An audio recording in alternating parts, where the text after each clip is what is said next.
Yeah, look, he is Hollywood's biggest underrated director, actor, writer across the board. Like he literally wrote that vampire musical puppet shenanigans that he. I'm sorry, what?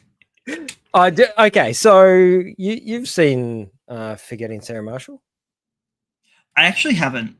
Oh fuck! Well, I literally only know him There from is the How I Met Your problem. Mother. Okay, so Forgetting Sarah Marshall, there's a scene at the back end of the movie where he's like living out his dream, and his dream was to make a puppet Dracula musical, which he does, and it's phenomenal. But the thing is it's not like the character's dream; it's his personal dream was to do that. So the whole sequence is actually from his play that he created, That's which I would amazing. love to see from start to finish. Such an underrated man, and I would love to see more of him happening. Sorry, we're talking about Jason Segel. If people I didn't think know, that's where I was about to segue. Yeah. Okay. That yeah, this Segue was from what? well, welcome everybody to the Jason Segel podcast. The Jason Segel "We Love You" podcast. If you came from manga, I'm sorry. I'm 5 years late. We're switching gears. I started watching this like 2 hours ago, and it's wild. I don't know how it's gonna go, but the first episode was a lot of fun, very emotional. Yeah. Is Cool he shit. involved in production, or is he just actor? He's the creator, director, and star. And that's where it is. He's a very human man. And yeah, this is very say. uncannily human, but also really uncanny valley. It's really weird, and in all the right ways. Because he gets it. I feel like he's someone that did a lot of shitty jobs before he became famous. Yeah.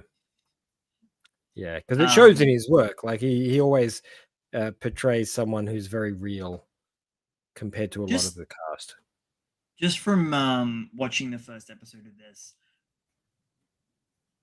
I feel like if you have struggled anyway with a mental disorder, depression, anxiety, any of those fun list of things, you need to at least watch the first episode of this.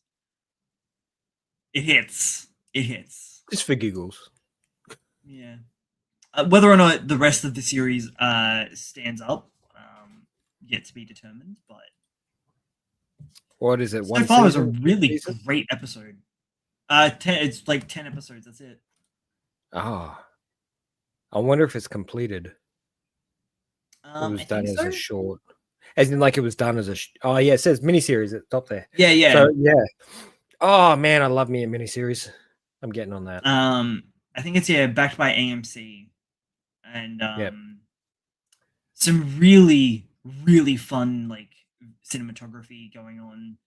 And AMC responsible for some more adventurous material over the years. Oh, of course. Okay. It's Andre 3000. I knew he looked familiar. Look at that face. Yeah, can you not know that? Seeing him play like a conspiracy theorist straight man is so left field from what I'm used to seeing him do. Really? Because that sounds like his area of expertise. I only know him from as like Outcast, yeah, though. One half of Outcast. Yeah, that's correct. Yeah. But he's always been, as far as I'm concerned, he always given off the vibe of being, don't you do it, gun. Sorry. Anyway, sorry. It got the better of me there for a second. Calm down. What were we talking about? I'm sorry. Jason Segal. Steven Seagal? No, that's going to make me even more angry. Yeah, no, really, I find him so funny to watch as like a He's human like being. legitimate genius comedian. If he comes out at the end of his life and says, "This was entirely an act, I was just having you all on," I would be like, "Hats off, my friend. You are fucking genius." Yes. Because he is an advertisement for how far you can go as a disabled person. I feel it's Oh my god. sorry. I mean, it's not a gold medal or anything, but he's just it's a very special man. Very special. Anyway, let's get to the meat. I'm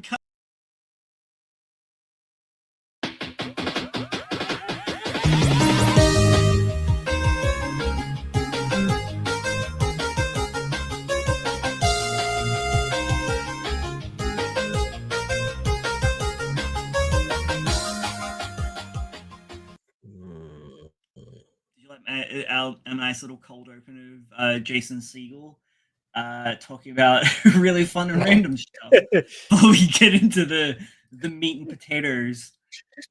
from Jason Segel to Steven Seagal to Oh Dear of the Fray. What a segue! What a segue! I told you I'd get there. And I got us there. 34 chapters, man. I hate this. I hate this so hard. Like I don't get it. I don't. It doesn't make any sense whatsoever. For anyone that's not caught up yet. Hi, welcome back to the Read This Way podcast, manga news and reviews. Otier of the Flame is the first casualty of 2026. It has obviously been on the wrap up for probably the last 6 to 7 chapters. 6. Well, yeah, I think he hit the gas pretty heavy. Like he left the door open. I reckon he knew it was done until the last 2 or 3 chapters. He's like, fuck, gotta get ready. And this is kind of heartbreaking because this series was exceptional, right up until they started pushing him. This little farewell as well and thank you felt so directed at the readers. Yeah.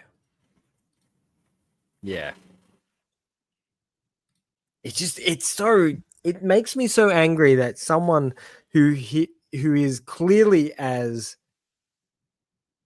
fully equipped as this man is to provide a story which is new and interesting and is vibing with the old school format, that it clearly is not hitting because, you know, it's not full of psychopaths and super depressed people and, you know, I don't know, some of the villains, man.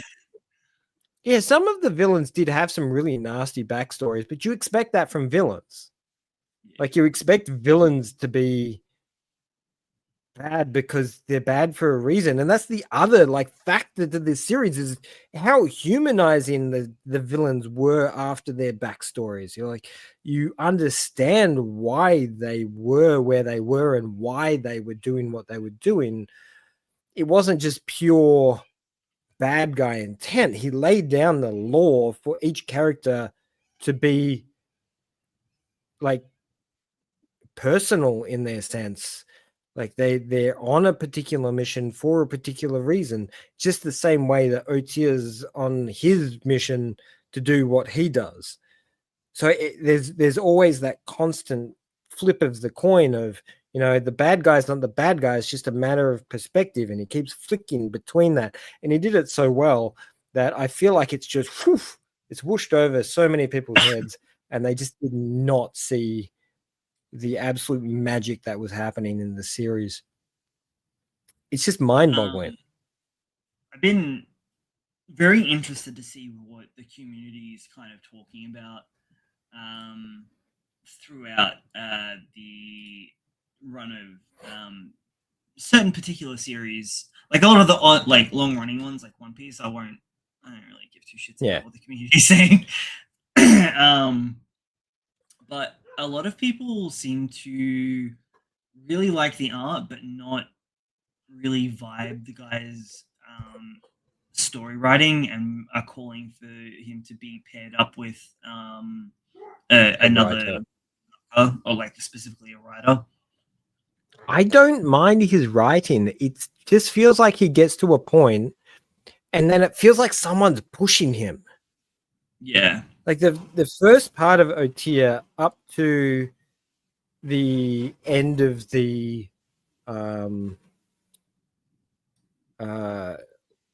like the arc where the metal worker guys are. Give me a moment. Sorry. Where he fights like the first proper general. Yeah. Which was probably right. At that point, I feel like what happened there is someone came up behind him and went, "Come on, you're not moving the series fast enough. You're not doing big enough stuff. Things aren't." That was probably about midpoint. Things aren't being pushed in the action 13 direction. Was where and what really irritates me about this is, as far as an action series goes, this is one of the more complex character-wise theories that have happened over the years.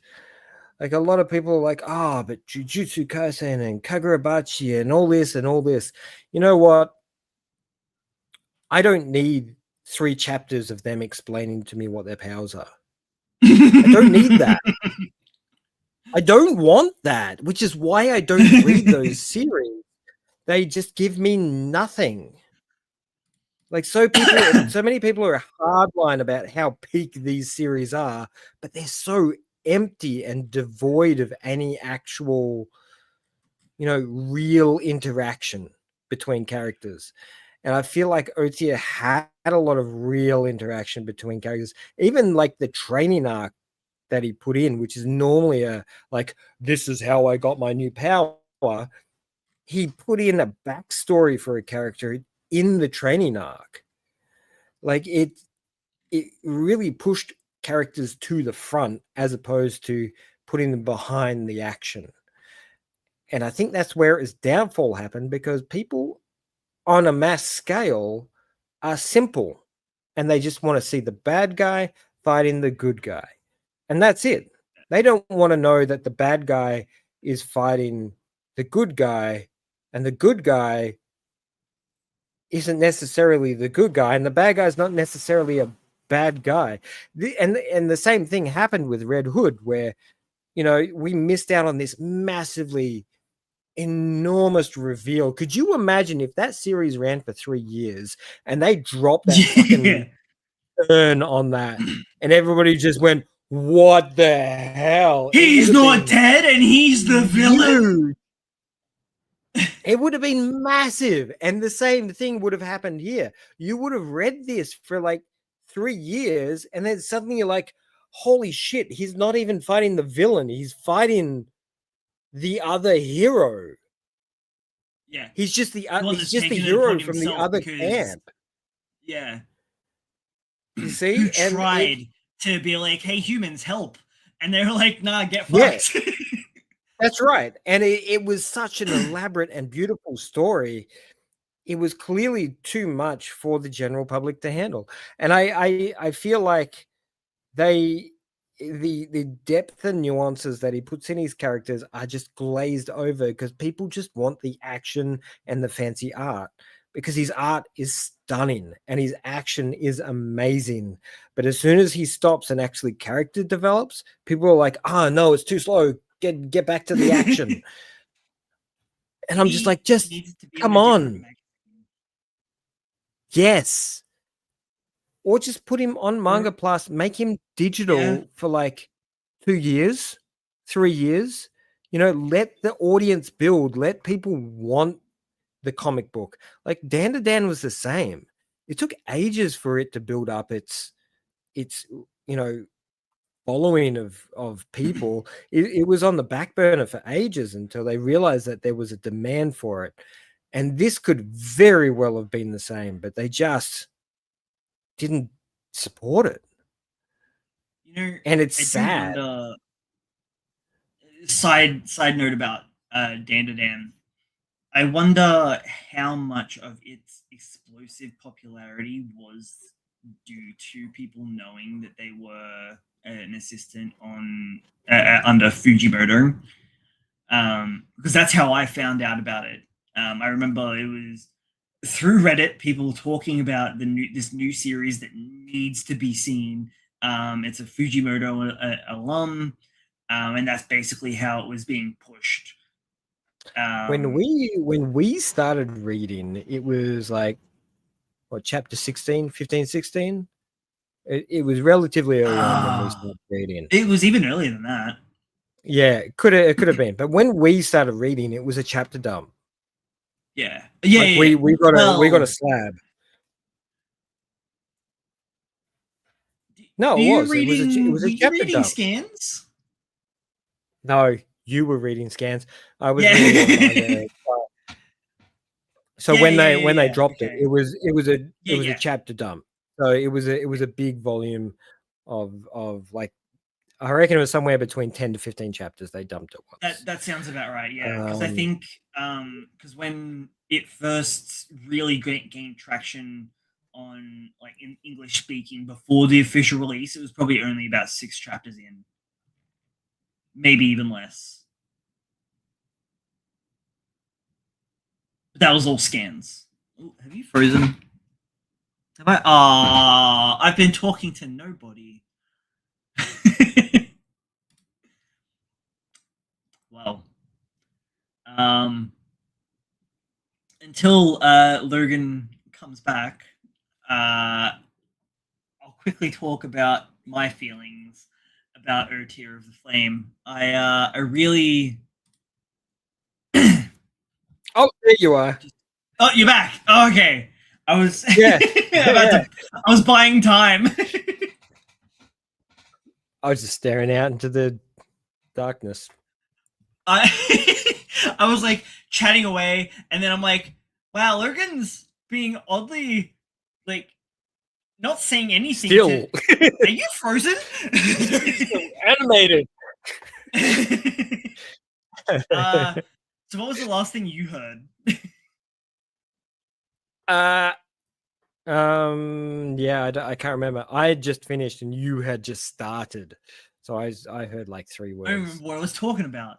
Oh yeah, that's right. Because yeah, I Yeah. think there was probably only about 6 chapters released that the fan subbing community, the fan translating scan community was doing. Um, and they did a lot of heavy lifting to get the English publication actually localized because they weren't going to do it initially, even It though doesn't make sense. there It was like a doesn't make sense. fever around anything relating to Chainsaw Man and Fujimoto. Because I Yeah. think part one was either just finishing or just finished, so everyone was like, "We need more Fujimoto any way we can." Hell's Paradise had already Yeah. wrapped up, I think. Hell's Paradise are wrapped up. Um, Spy Family had just not wrapped up, but it had been running for a bit. It was getting. I think it got an. Anime Oh, announcement at that point. not even. I don't think. You know, I think. Nah, there's not that much of a time gap, I think, between Dan and Spy Family. You know what? You might be right there. Because I I dropped think they Spy landed Family almost pretty the early same. on. Yeah. But all I'm saying is, like, this was my issue with it. Like, they could run Dan to Dan digitally Yeah. for, I reckon, like 60 odd chapters, if not more, before they released the physical versions. Like, I feel like, why can they not do that? Why can they not expand and let these creators breathe, especially for Manga Plus Mm-hmm. titles? You know, like these titles that are designed as digital only initially, and then expand into the more physical realm. But I feel like if they had let this properly cook, not like the half-baked shit that they were trying to put out. I feel like if this was the same editor, man, I am gonna fly over there and punch that fucker in the face because he does not know what he's doing. Oh Like wow, okay. after his performance on Red Hood, I would be pissed. Uh, March 25th, 2019 is when Spy Family dropped. And Dan was actually like 2 years later. Yeah, I told you there was like I yeah. I thought it was one of the titles that launched on Manga Plus No, for it's some been reason. running for ages. It started at like Sakamoto time, didn't it? It was literally 2 years after Spy Family released, April 6th, 2021. Yeah. Like I feel like Spy Family and Sakamoto hit about the same time. Nope. November Nope. 2020. Fuck So man. like a year and a half after Spy Family hit. But I think Spy Family's monthly, which is why it feels like there's not as much. Oh, is that what it is? Or is it Is it really bi-weekly? monthly? Maybe it's bi-weekly. I don't know. That could be just blowing smoke up your ass. Yes, please. Um But yeah, yeah.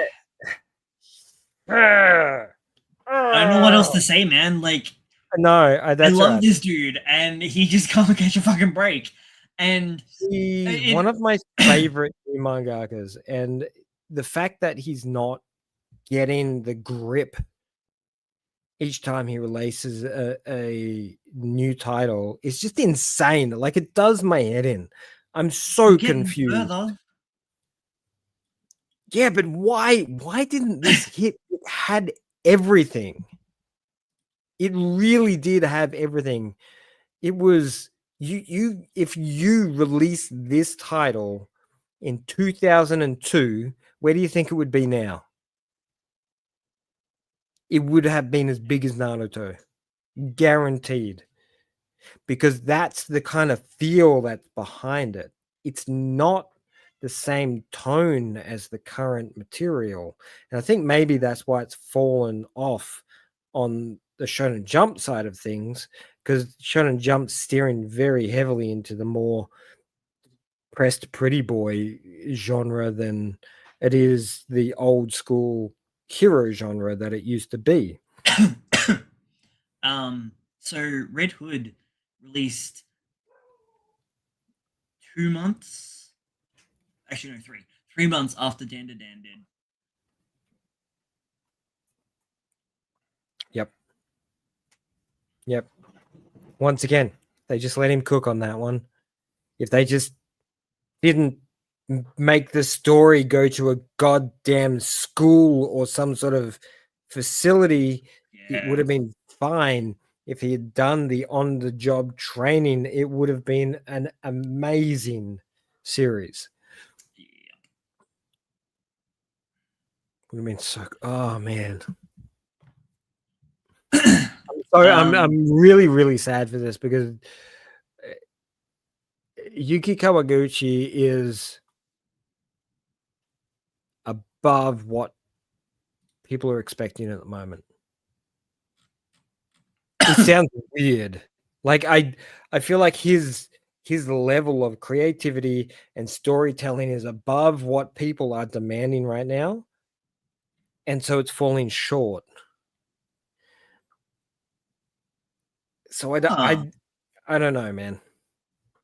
I really don't get it. So this is why I love Manga Deck so much. So Yuki worked as an assistant on My Hero Academia, which makes a lot of sense. That makes a bit of sense, yeah. And also the Elusive Samurai from Volume 7. Huh. Is that where he was after he finished Red Hood? Yeah. I wonder if he's responsible for some of the action that happened in there.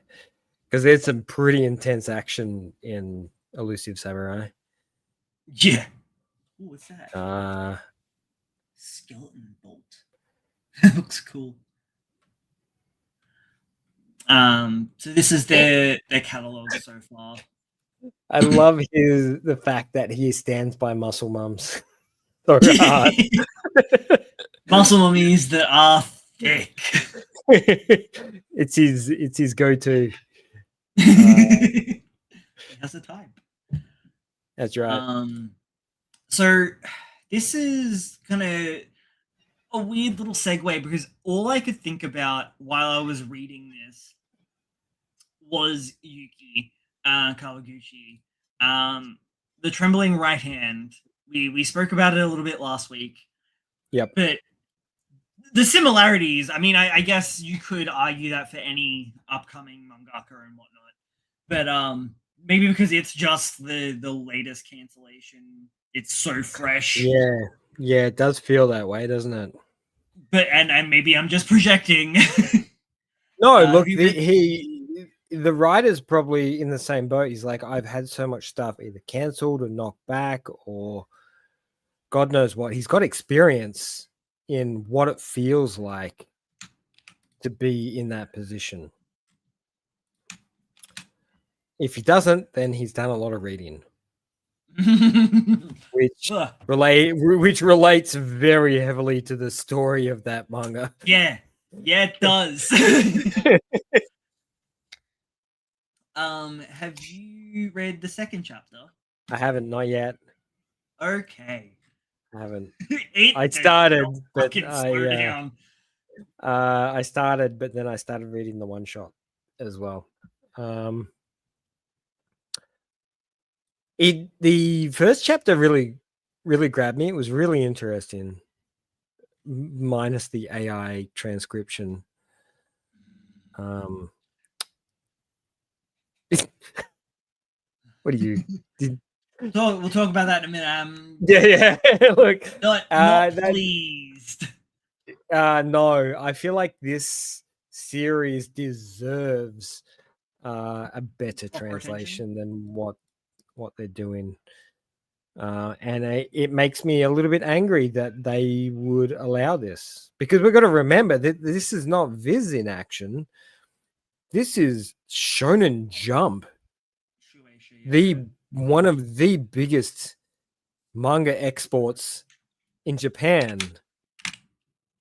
and they're using AI for translation. Like what they want to save a couple of $100. What? So there are people talking about it in the comments, which is nice. You're damn right. Disgusting, but and not makes a me lot. feel uncomfortable. Really? I guess a lot of people just don't comment. They're just like, whatever. Well, see all down the side here. So I've done a Control F. So these are all the marks of people talking about the AI. Oh, actually, never mind. That says train. That's a few. Why is there the word train? Whoa! Okay, that went from 30-something to 5. Okay. Did you put a space afterwards? I did. It's like what they did with Trump and the redacted files. That's isekai. So 4. Okay, there's only 4 people talking about the AI translation. Mm-mm-mm. Scroll one up. Scroll one up. Did I Sorry. go too far? Translation really jank. Hire better Yeah, translators jump. Places my better. Yeah. So Actually, yeah, okay. So it's not just the word AI that we're looking for. It's the fact that translation has clearly not happened correctly. And you and I know better. We know that this is AI slop happening. Well, for starters, there's no one credited. Not even a company such as so no individual or company, which is what they usually do. If it's not an individual, it'll be Medibang or Mediabang or something along those lines. I can't remember. Medibang is their company. Is it? Yeah.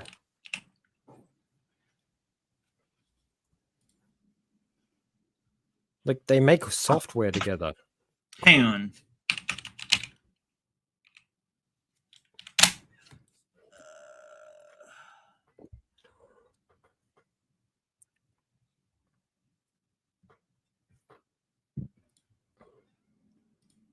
Man, I love it when they say words like Twitter. That's hilarious. that did make me laugh. So the Japanese copyright laws mean you only really need to change one letter out of the word, which is why you get like Whackdonald's and stuff like that. But also they're not allowed to put brands in their media. It's like a law against it that they can't put brands into their material. Which is funny if you read Death Note. I think it was one of the earliest I noticed it in. They have Panasonic, and they've just gone and rubbed out the the arch, so it's just Panasonic. Yep. They're just going. Yeah, it's all done now. Yeah, it's just a part of the system they have over there. So this is the brand's banking new series. Allegedly, 5 years ago, Medibang was paying their translators 120 yen per page. Oh, that is nothing. 120 yen? So a dollar that's $20 $1.20. Oh, that's $1.20 per page. You'd need to. Wow, that's. Man, no wonder people have quit over the years. After, could you imagine being the guy in Full Swing Jujutsu Kaisen being paid $1.20 per translation? Screw that, man. That guy was having like half a freaking novel per chapter, and then you'd expect them to translate all that? Nah. So this is Medibang's manga webtoon localization landing page. Yeah, I don't. It looks like they're still doing stuff, but they also work with Karakawa. So are you sure they're owned by Shueisha? I just assumed because of their association with, because they associate with them a lot. Karakawa might also like Jump Paint, like, like that's right. Well, there. actually, yeah, I think Jump Paint might literally just be like a rebranded version of the Medibang Paint facility. So I think what they did was they input a bunch of Jump art, like clip art, into the Medibang environment, so you could make your own comics, do your own My Hero BL. So yeah.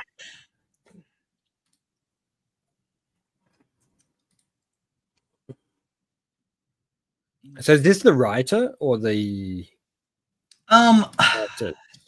Don't know. Give me a second. I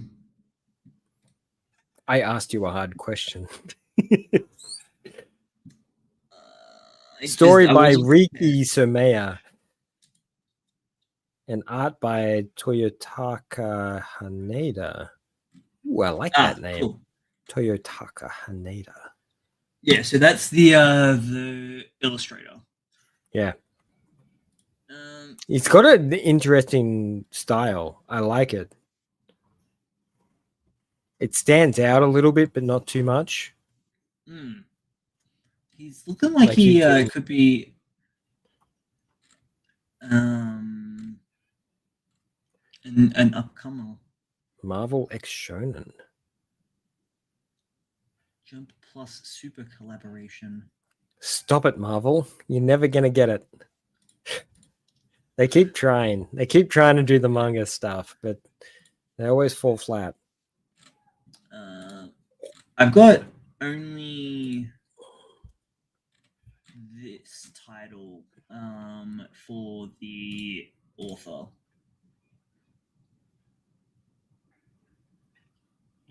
The English title is Who Are You That I Feel Nostalgic For? I'm not even going to attempt the Japanese title. Natsukashiku Amo Kimi wa Dare. Maybe. It was pretty close. It's pretty close. You did miss it. You missed a chunk in the first the first word. Natsukashiku. That's Natsukashiku. Sorry, I skipped the I think you dropped something, yeah. I don't know. I can't remember what you skipped. I missed the suka in the middle. That's right. Thank you for pointing that out. My mistakes, as I do to you every time you try and pronounce Japanese stuff. That's what we do here. Yeah, that's right. So far, I'm really enjoying it. Can't help but feel like I'm being replaced by technology, even in the typesetting. What? I don't know, man. Everything about the bubbles felt a little bit jank. Didn't feel right. Not to mention, it switches font quite consistently. Yeah. It's like, oh, what can I fit in here? So it just sort of puts whatever it can. And it just adjusts sizes randomly, and it changes. Did it change fonts as well? This here could have easily been the same font size as this, but look at all the dead space. Typeset correctly. Yep. Typeset correctly. But yeah, like they jump from I guess this is the yelling font that they've gone with, and then this is the normal font. But then then you like, sorry, go back to that previous page, and that bubble's second down on the right, and just look at that typesetting.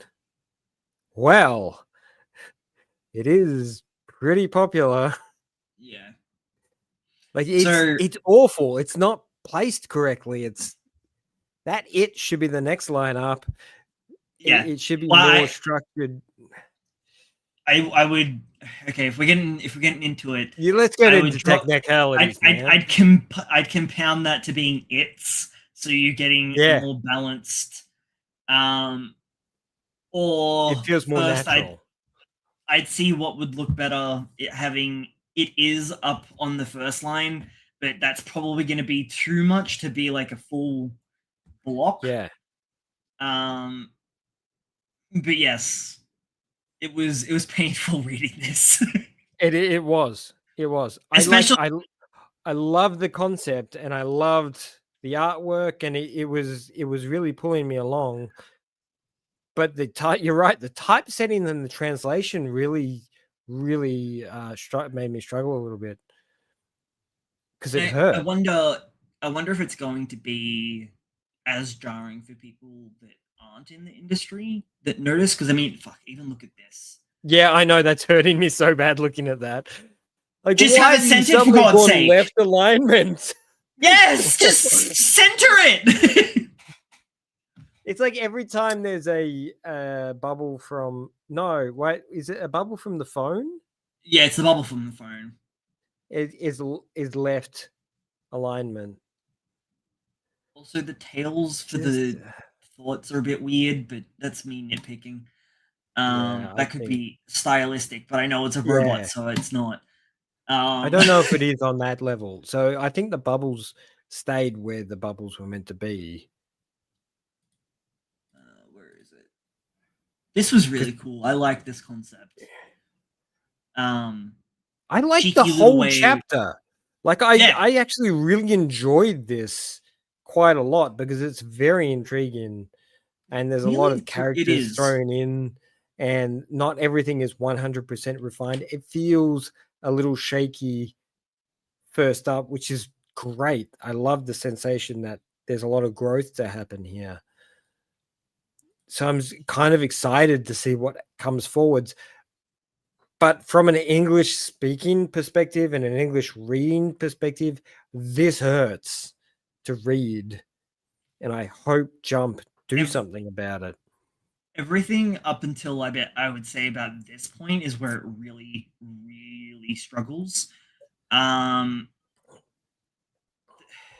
I mean, I like that we're getting full translation notes with posters and everything translated. That's nice because Crunchyroll's completely like ripped that away from anime now. Yeah, they Um, don't do any of that stuff anymore. that's because they've shifted to AI as well, Yeah. and have scrapped the fan subbing community programming that they already were using and implemented. And also scrap their free service. But that's another conversation. Oh yes, sorry, yes, I did hear about that as Yes. well. Um, Yes. and apparently, in line with that, they're also planning on implementing ads on basically doing an Amazon. Yeah. Yeah, Implementing ads on their they've lowest looked tier. over the fence and gone, look what they're doing. And just decided to do the same thing. Yeah. Not a fan. Not a fan. Suddenly VPN's looking great. Actually, I recently VPN'd Japan Netflix, and they've got quite a selection over there. Like we don't even have a first episode of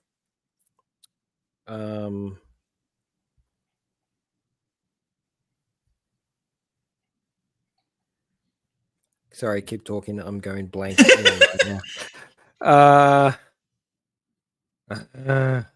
We were just talking about it earlier. I keep saying heavenly delusion because I was talking about that earlier with my son, and it's not that. It's the other one with the plants and the ninjas. Well, I realized. What? Fujimoto guy. What's his name? Plants, ninjas, Fujimoto guy, samurai period. Come on, man, you can do it. You can do it. You can make out what I'm trying to decipher here. Can you start again? Sorry, I'm just trying. It's kind of like charades, isn't it? I'm like, name the series, ninjas, plants, Fujimoto guy, Hell's Paradise. That's Hell's Paradise. Yeah. So over here we don't have Hell's Paradise yet. But if you switch over to the Japanese Netflix, they got like 3 episodes. That's nuts. Yeah, it's really not fair, is it? No. Simulpub. Exactly. Unless Netflix is doing a decent dub of it. Oh, true. Yeah. Which I'm happy with. I'm happy to wait the extra time if they're doing a good dub. I'm all cool with that. I thought they were on to the weekly release of it now. But they could simul sub. Well, I thought that's what they were doing was simul subbing and then releasing the dub as we go. Because there are, of course, it's like a 50-50. Some people are like, no, it's all sub, and other people are like, whatever dub. I'm all depends on the first episode. If I watch the first episode of something and the dub sounds like ass, I will switch over to sub. If I watch something and the sub sounds like ass, I'll switch over to dub. It's just how it works. Yeah, Like there are so many series I've watched and I've gone, oh my god, the sub sounds awful. I'm switching over to dub and it sounds so much better. It's just, yeah. I'm sure I would get barbecued for that at some sort of convention, but it's the truth. You just watch the preferred format. Yeah. Well, I mean, also as someone who is easily distracted, reading and trying to pay attention to all the movements that are going on. Yeah, you can't appreciate the animation if you're having to try to read at the same time. Can you imagine trying to read Jujutsu while the animation's happening? Whatever. I reckon half these people watching in sub don't even know what's going on. So I realized that we did actually jump ahead. So this, cool, the trembling right hand, is a little meta. Its main character is a mangaka who is illustrating a hit manga called Tokyo Crime, while working on the series with its mysterious author, Kalon, I think is how you are meant to pronounce it. Kalon. I think it's meant to be like a Japanese interpretation of Charon, the ferryman. Is that what we're going with? Yeah, Look, it could be right there. that's like what someone translation. posited. Where did I see it? And this is the other frustrating point. How good would it be if Jump had translators on fucking site with these mangakas, translating with them while they're writing the material? How good would that be? You would actually get everything. Everything would make sense. Everything would be written correctly. And then things like Carlon, which should have been Charlon, would be translated correctly. So, admittedly, this is someone's theory in the comments section. Of course. So but they're probably right. Cullen's name is this in Japanese, which could be translated as Kalon, but it's also used as Charon, the ferryman of Greek underworld. Yeah. That makes so much more sense. And going off what everyone's talking about in the chapter and whatnot, that the person's going on by a pen name. They're probably a famous author.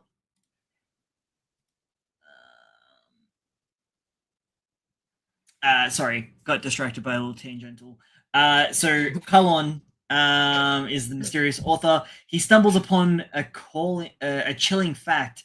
A real murder has unfolded exactly as in their storyboard that was leaked uploaded by accident.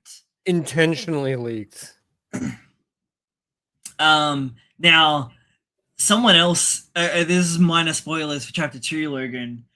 Someone else in the office also saw that storyboard, and everything was looking really, really good for that person. They just had a really promising interview with the editor after, I believe his name is Heine. Not to be misconstrued by as Heine, which made me chuckle the first time I read it. So he does the mentor role that he once had thrust onto him, where he was unsure about contacting his editor, and while he was being an assistant, and his mangaka sensei pushed him to get his work published, and It all worked out, and the same thing happens here. Comes full circle. I will make a slight note here that I did find his flashbacks a little bit jarring, just a smidge. Normally, did they use the black background? Like No. they they didn't. They Okay, didn't. I get that. I understand. Like, no, what? Like if you're gonna do a flashback, you do the black background behind the panels, so you know it's a flashback, and then you shift back to white. You got to do that, otherwise people don't know it's a flashback. So what he does here is zooms in on the face of the main character and does like a gradient swooshing effect, and then it panels over to a grayed out panel with funky text, but then it hard transitions onto the next page, just looking like it's normal. Hang on, let me just. Yeah, I didn't want to. I'm just gonna have to show you. sorry. Yeah, that's cool. I was just making an observation about this particular panel that you got up on the screen there. The dude's forehead. His hands. Yeah. His hands are like classic art hands. This guy has been trained professionally and probably gone through university, because they're like Michelangelo hands. They're not just regular really nice hands. They're not regular hands, and you can tell by the exaggeration of the knuckles and the cuticle and the way it's sort of laying. There's a lot of study in the hands there, but then you shift across to the face and you're like, what's this guy doing? Man, he really likes hands. It is borderline fetish for the hands. It really is. Like his faces are very 90s. You know like what I think it is? Foreheads and that tiny kind of like little face, but you got the big giant head on top. Yeah. It's got a real 90s vibe. What? He, as an artist, always heard that drawing hands was the hardest. Yeah. So he you went all in on hands. He did the muscle curls on the right arm only. Yeah. Yeah. He knows how to draw some fucking hands. Everything else is adequate. Yes. Yeah. Sufficient, as long as we get to see some hands. That's right. He's like Tarantino, but for hands.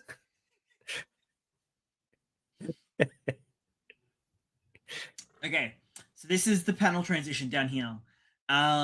This is it going into flashback, and we like literally next page it looks like a normal page. Like you can't really tell that we're in a flashback. Oh, is that a flashback? No. Yeah. No. And then this transition here is the same thing as like this is all happening in his mind as a memory. And is that meant to be the transition down the bottom left-hand corner? This here. That's it. It's not enough, man. Yeah. But he also, I think I saw it earlier. He does. Oh no, that's his monitor. No. Never mind. I thought he was starting to go into it here, but that's the top of the monitor. Never mind. Okay, we're starting to delve into some real nitpicky, creative perspective. Yeah, okay. But you're not wrong. Like on a creative level, not shifting the color disorientates the character, the readers from the main story. They're not 100% sure where they are when they're reading, which can make things awkward. But the tension's been heightened with chapter 2 already. More than murder? One of the assistants is dead. Yes. Is it the annoying one? Which one was the annoying one? I don't know. Not the girl that he liked, anyway. The one that he proposed to? Was that in No, I read she them wasn't back to an back, to be assistant. honest. She wasn't. No, an assistant they were both assistants under a mangaka on the together. on the same manga, but they're not assistants. No, because he was her assistant. That's what it was. He was her assistant on her manga title, and they got Nah. married. And now he's got his own manga, and she's off doing her own thing. So this is his girlfriend here. Nope. That's that his assistant. not- That's his assistant. This is in the flashback. Ah, no. Yes. See Maybe. the little transitions. Oh, down no, here? wait a minute. Sorry. They did work together. They worked together as assistants, and then she got her own title, and he worked as an assistant for her, and that's when they fell in love.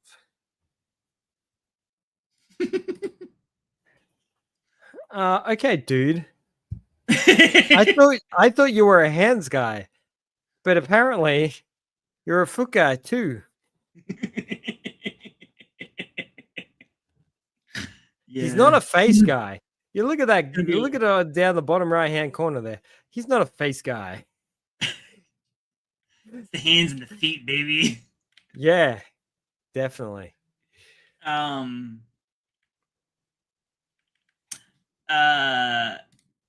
He kind of, what he kind of reminds me of? Like this combination of artist and writer reminded me a little bit of no,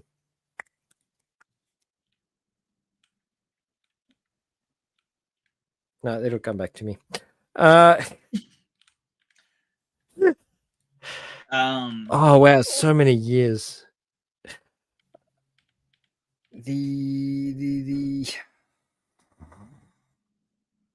Oh yeah, no, he does propose to her in the first chapter. Super depressing. That was really cute, by the way.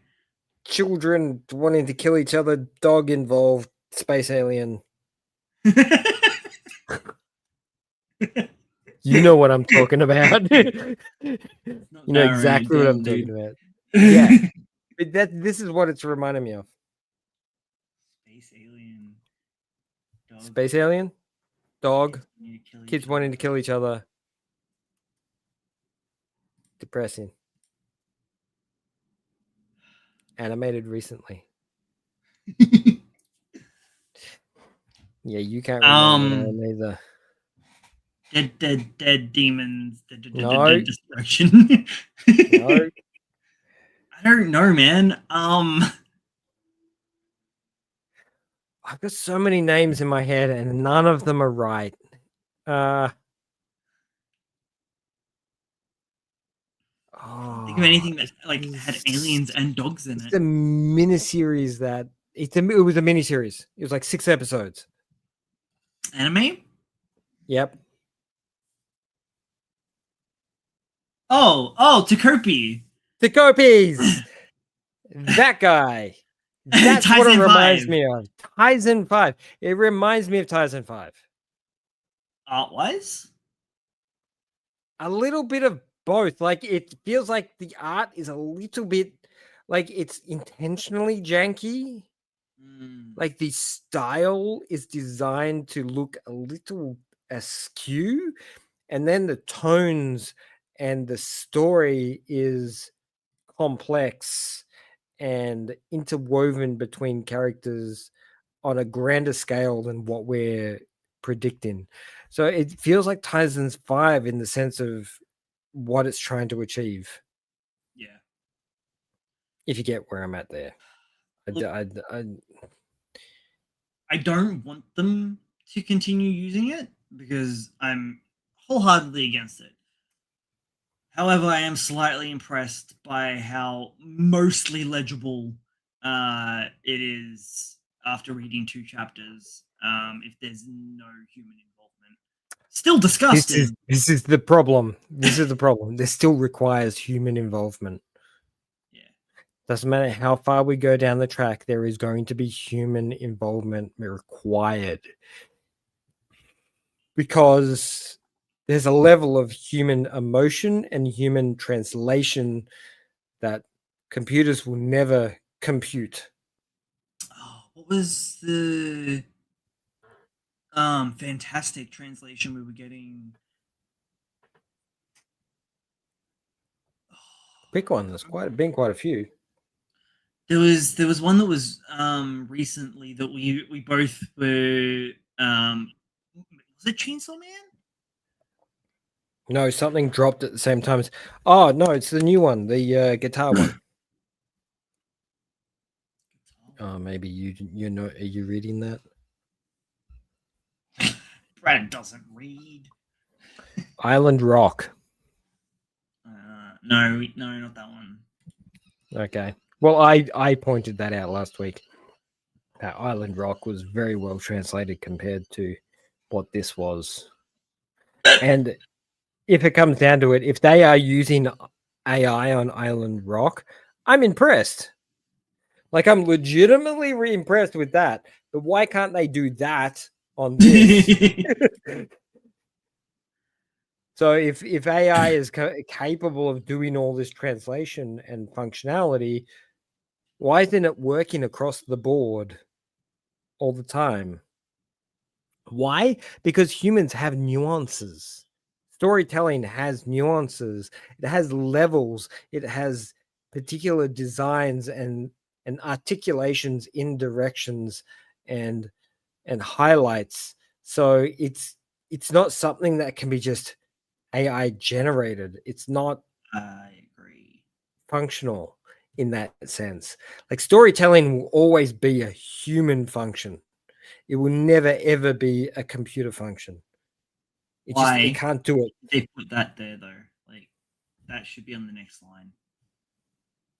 Yeah, look, their typesetting might be a bit shit, but that's wait kid. a minute. Wait. That's hyphenated. What are you gonna do? But no. B. I want B on the next line. This might be the. Yeah, I'm literally picking the is does stand out a little bit, but you're in a bit of a sticky situation with a sentence like that. If anything, I would have changed the shape of the box in worst case scenario, because you really need to pull that out a bit, don't you? You need to drop the this to the next line, and then it's a bit uncomfortable. But the translation and the text on this is actually quite good. I like it's easy to read. Did you have you read any of this yet? Nah, son. Oh, it's so good. It's on the top of my list. So good. On Jump. It is like it has no right being as cute and fun as it is. And I can't wait for this to be a live action series. So here's the thing, right? Chances are this is probably going to be animated, but I really, really, really want this to be live action, because I feel like the translation would go so much better on a live action level. And the weird thing is, I feel like anything musical based, like having it live action gives it that little bit more depth behind it. And also, you don't have to animate people playing the guitar. There's that helps, but then you have to teach people how to play the guitar. So that's not always that just easy hire either. People. Hire an actor that can already play. Yeah. Just fill their hands in. It'll be right. It'll work out. But what I'm saying is, music has always been a very emotional thing. So animation does. I just pictured them having some other actor sitting them on their lap and having their hands come through. Yes, I want it. I want it right now. I want a hairy knuckles, and I want everything. Like this 16-year-old girl sitting down to play the guitar, and his hands come up. I'm like the 40-year-old guy, just like. He's fully fucking jacked. It's like Labyrinth style. Have you seen the behind the scenes of Labyrinth? Um, maybe a long time ago now. So you know how he does the glass ball juggling? Woo Hmm. woo, and does all the glass. They're not his arms. What? They're someone else's arms. No way! That dude had to. Oh my god, she actually mentioned that. It's it. That guy had to do it without looking from behind Bowie. Had to do all that hand action happening with the glass balls. Insane.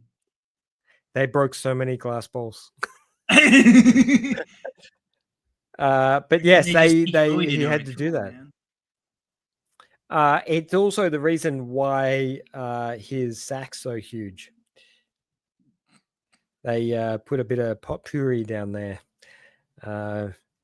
for smell reasons. Okay. So apparently because it was so hot and it was getting a bit sweaty on set, it was like, oh man, it's getting a little stanky. I can't really concentrate on what I'm doing right now. And so in his genius, Mr. Jim Henson, he's like, potpourri, that will fix the problem. So he basically got a sack of potpourri and put it into his pants to stop the smell, so he could concentrate on doing on all that sort of stuff. And Jim Henson's is like, yeah, we can roll with this, which is why he's so packed downstairs when he films that thing. Because Jim Henson was like, yep, we need this. Jesus. Sorry, that Big was a little boy. side note. Anyway, Tell us about this. Getting back to this new series, it's fantastic. It's the new whatever rock series that's happening at the time. It's a lot of fun. It's a lot of cute characters, very slice of life. But I would really, really like this in a live action series because I think it would translate better in the characters. I love anime, but I also like seeing these slice of life series in actual live action as well. I feel like they translate a little bit nicer. There's a few like more subtle moments that can happen in there that the anime can't transcribe because they're too busy trying to transcribe the manga, which has over the topic expressions, whereas a live action is going to be a little bit more subtle in its function.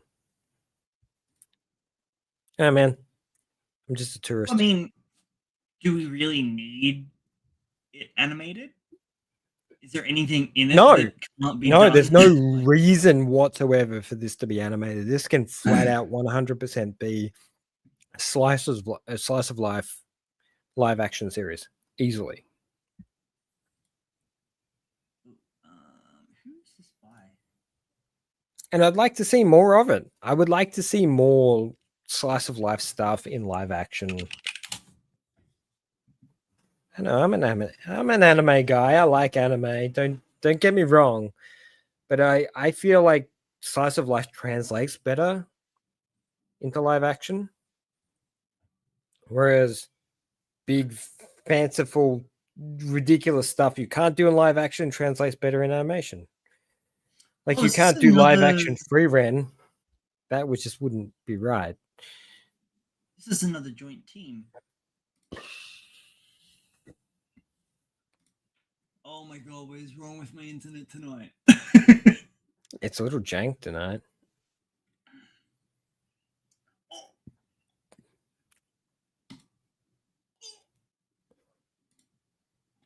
Boys. Yuri girlfriend anthology. Yuri?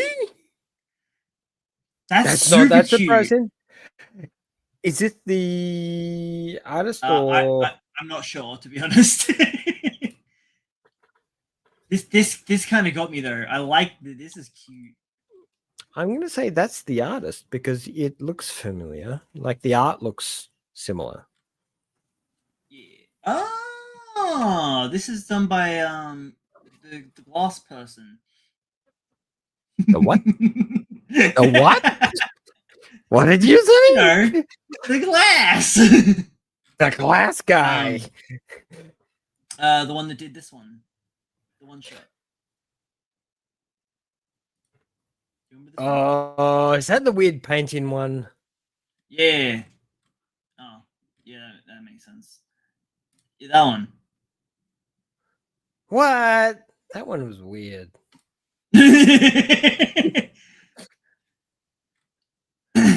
Yeah, that's the author. Okay. Cool. So we're this is really interesting. What an interesting mix of people. I like this. I wonder how this Picasso. happened. Yeah. Very Picasso. I feel like this is a combination of people that is just right. Like the writer knows what he wants, and the artist knows what the writer wants. So it's actually combining really, really well, Oh, and look at flowing that. out really well. Localization by Lapin Incorporated. Translation by Jenna Greco. Look at that. You wonder why the translations are good and why it's so easy to read. And look at that. It's human. It's people. People are involved. Makes a difference. Interesting. So easy to I've heard read. of them before. By the way, you need to read it. I was reading this instead. I don't care. Oh, how would that go? Because It's I've read a bit of that. It is a lot of fun. It's weird as shit. Yeah. Don't get me wrong. It is weird, but it's a lot of fun. It's So you might find that you get to a point where you're like, oh, where's this going? I felt like big. like the story hit a point on that one. Well, that's a few people. I like this. I like that we get to see humans as well. I wonder how much they charge. Getting your material translated. Could do with getting my biz translated. They do a lot of different stuff.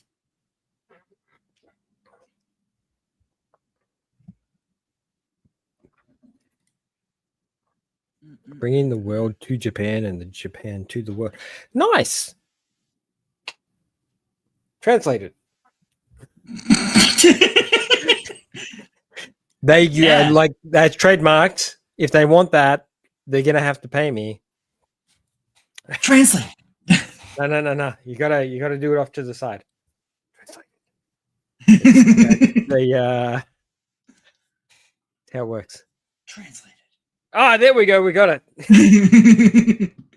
Like you're only translating one country, whereas where I was doing like multiple at the one time. Translating. Ooh, it's not like a good docking. Oh. Ooh. Yeah. Did you have anything else to say about? We can get on the news if you like. Sorry, read this. It's a lot of fun. It's about music. It's a series about a kid who wants to concentrate on music, so he picks the shittest school that he can find, which just so happens to be on an island out in the middle of nowhere. So his mum will buy him a DAC so he can connect his guitar to his computer so he can make music. So he literally like sells his schooling life to an island so he can have this piece of equipment that he can't technically use because the internet's so shit on the island. Rookie mistake. And then it ends up that there's like it's only 4 people in his class, and the one of the girls like complete. I'm gonna say extrovert. We could also say psychopath, because she's just obsessed with doing everything better, and it just scares me. She's a very scary character, and it's clearly leading to a band environment. But how we get there, oh man, it seems it's going to be a lot of fun. A lot of kid shenanigans, kind of giving you that sort of summer holiday kind of vibe where everybody gets together and does a thing and then they go their separate way. Who knows? But this is not getting axed anytime soon. Not with the translation that it's got, and not with how whimsical the character and stories are. So I feel like this is going to stick around. I have some bad news for you, dude. Shut the fuck up. Just don't tell me. Sorry. Did you consider that, you piece of shit? If you don't tell me, it never happened. Just stop it. What? What do you got for me?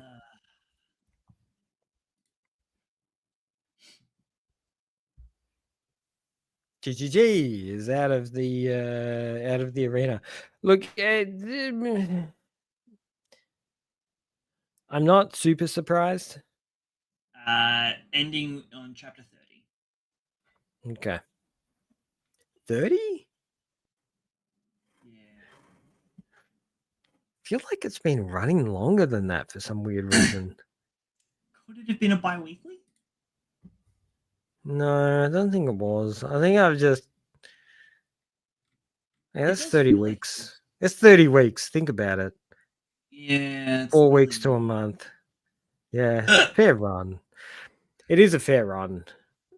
Considering what it was.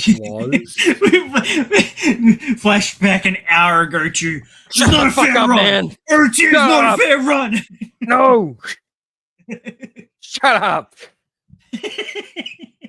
This is their first time. Just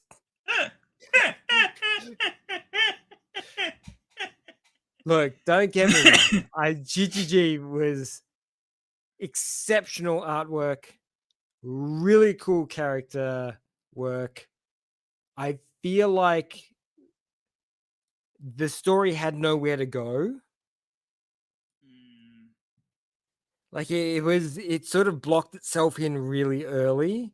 And I'm like, how can they expand this out? How can they make this different? How can they push this forwards?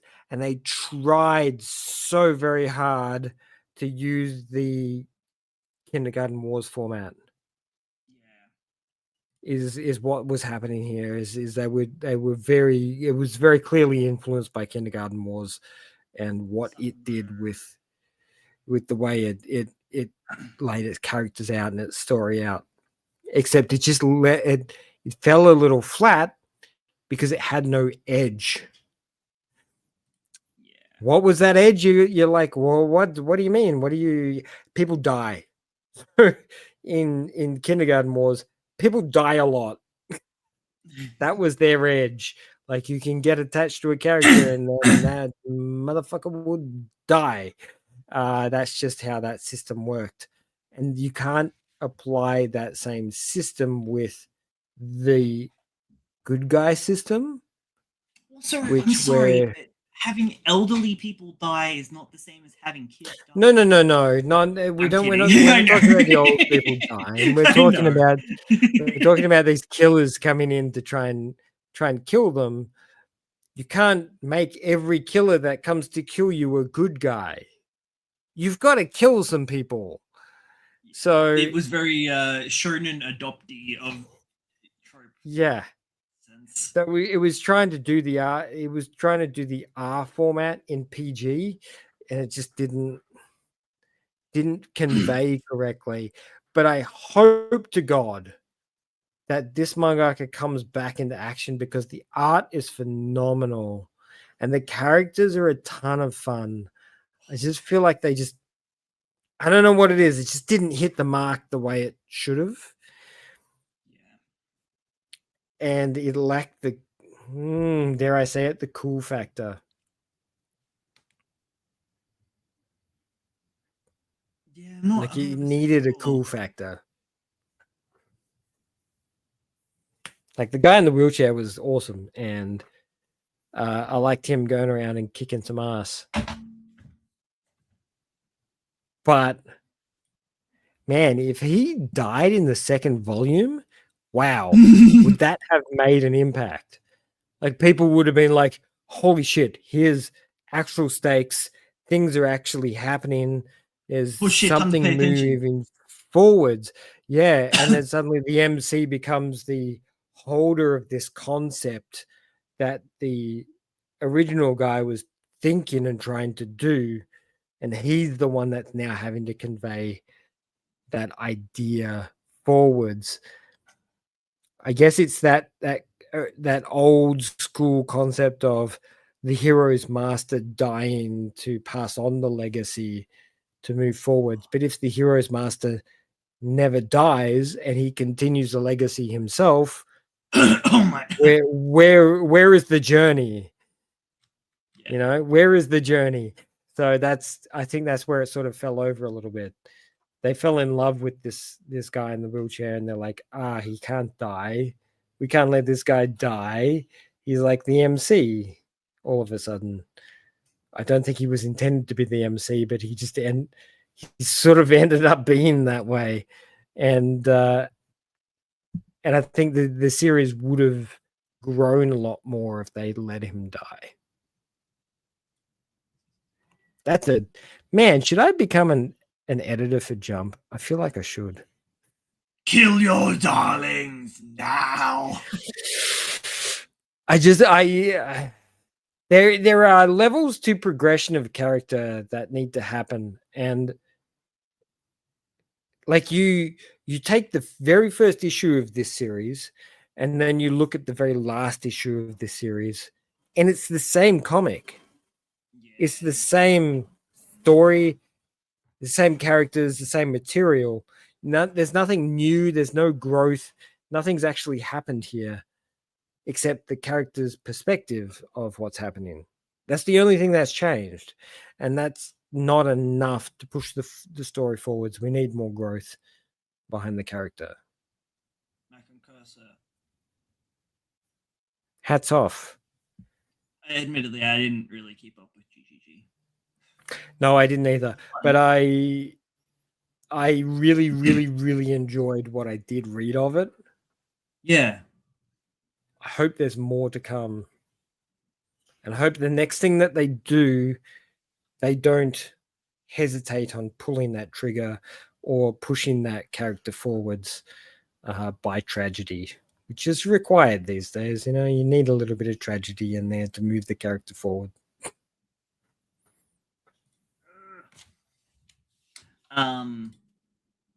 Which is why they should have killed All Might.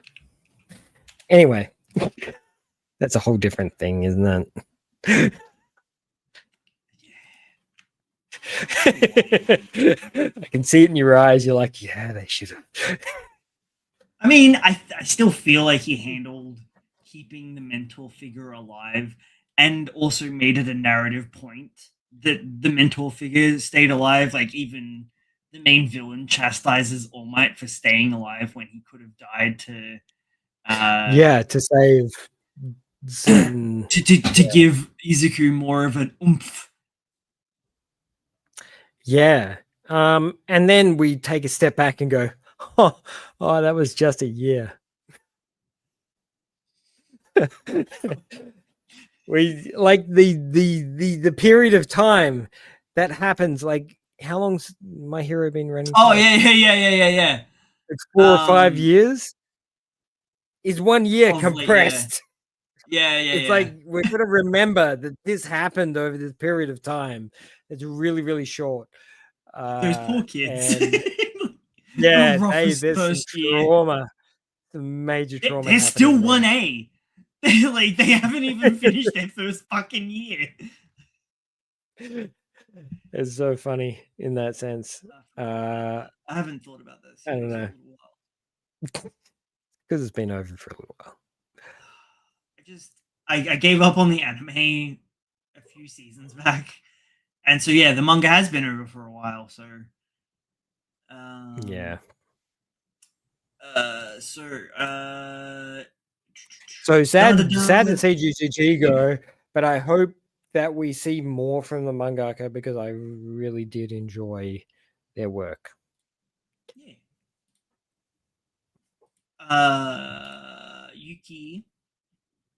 Yukinobu has been selected as a winner in the 71st Shoku. Hang on, I missed a character there. Oh, Shugakukan. don't want to be a me. Shugakukan manga awards. Shugakukan? Shugakukan. Shugakukan.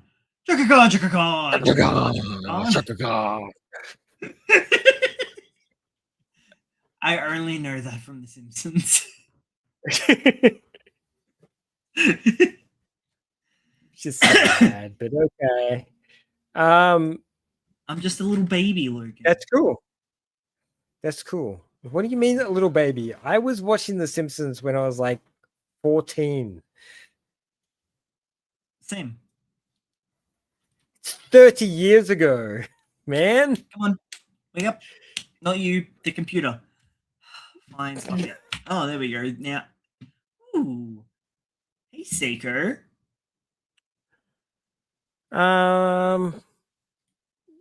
I feel like Dan's been a little stagnant for a few weeks.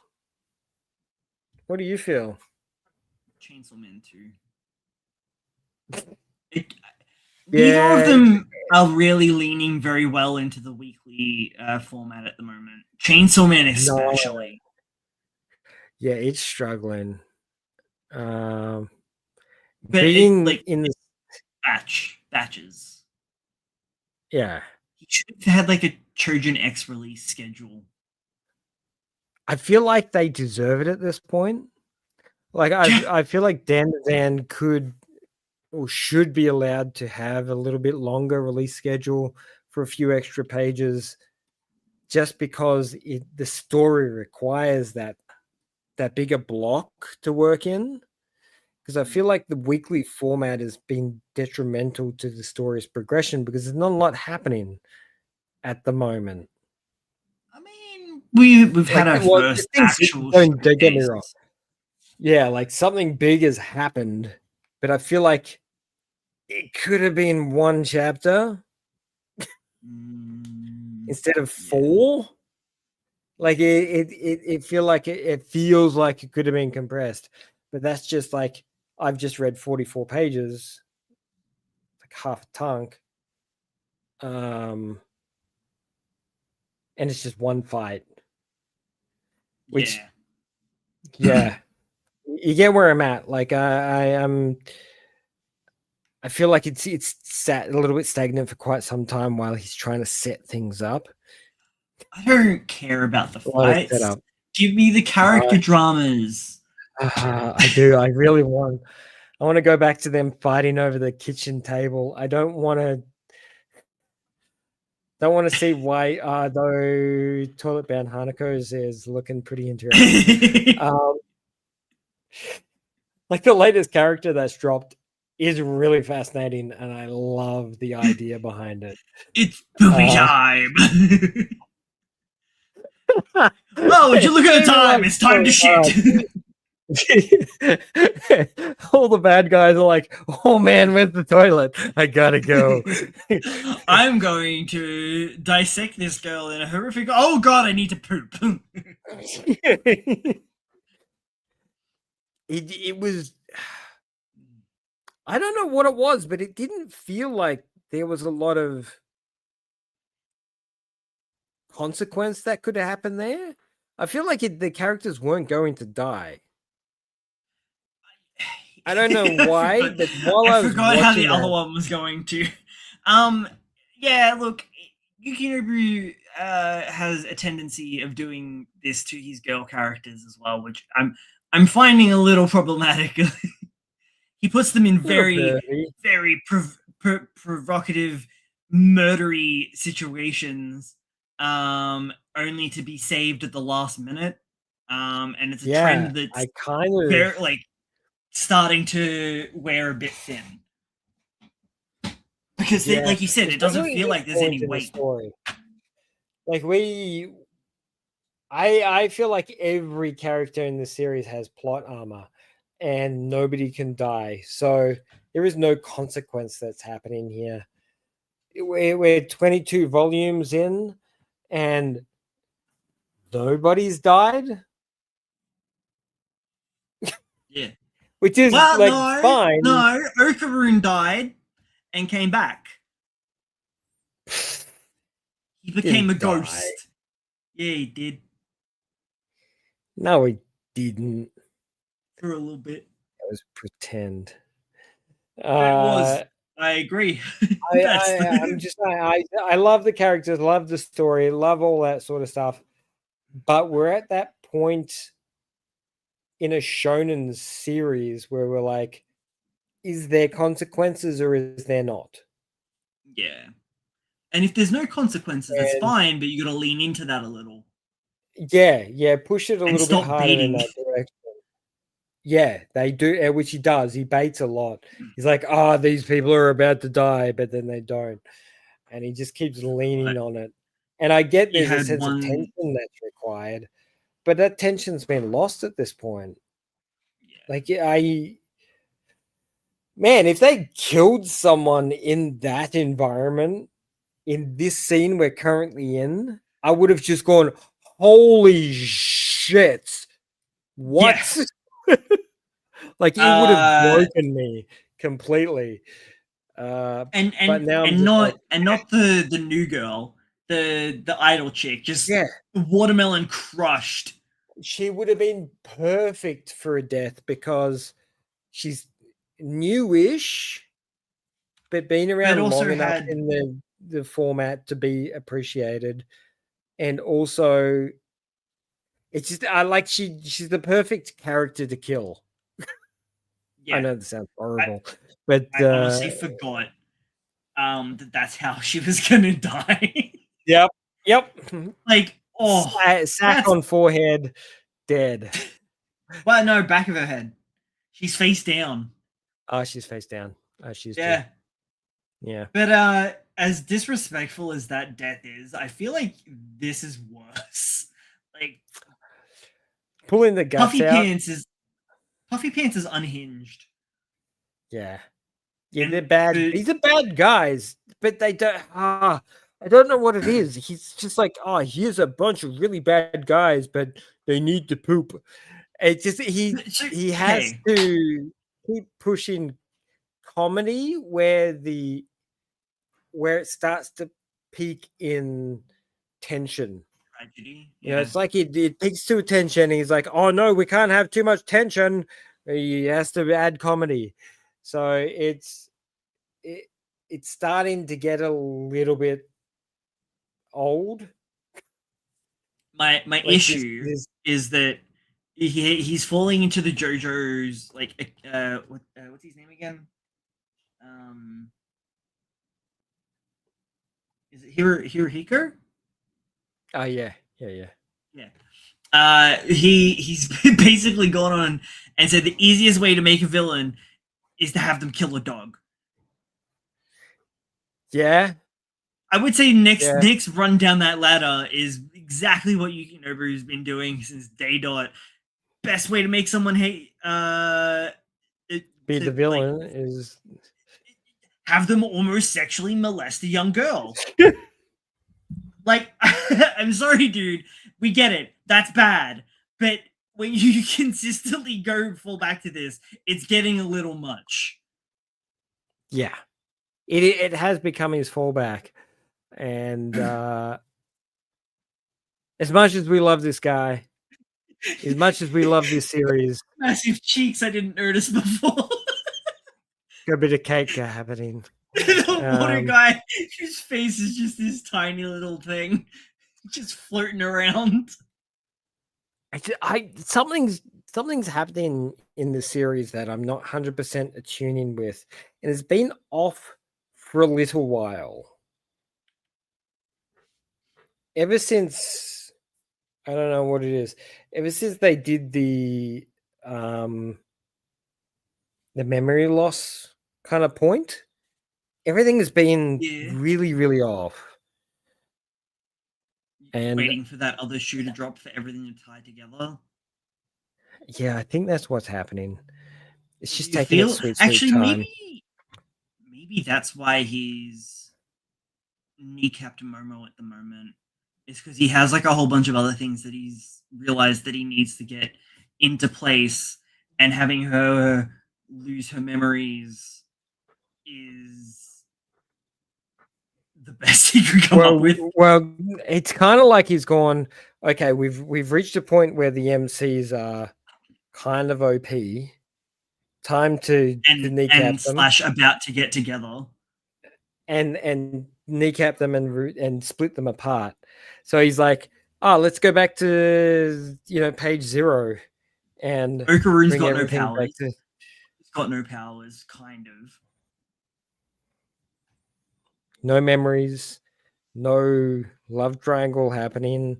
It's everything is like back to page 1 almost, in a sense. And but because our central core characters now are both hamstrung. That was the word I was after, not kneecapped, but either or. Same. Yeah. Notice that the supporting cast are now starting to be preyed upon. Yeah. Because our main duo have been hamstrung. And on top of that, he drops like Granny and Turbo Granny. Oh yeah. And then nothing. And then nothing. And as much as I love Seiko, but is he going to kill Seiko? Like, if anyone, she should. Not that I want her to, but she should. Look, I'm going to argue the point that she shouldn't. Because I like her. I would much prefer one of the children to die. Ooh, I lost you again. Uh-oh.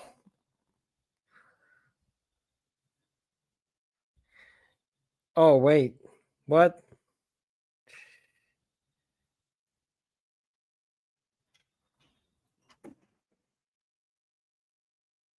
I can't.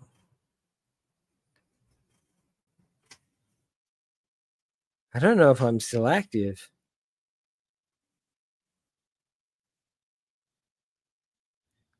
Okay, so if I'm still live, Brad's had a blackout at his location, which is why he's disappeared. So I get to take over for a moment, but I have no control, which is crazy. Over this site. This is going to be a little bit weird. We'll just wait a minute while this kicks back in.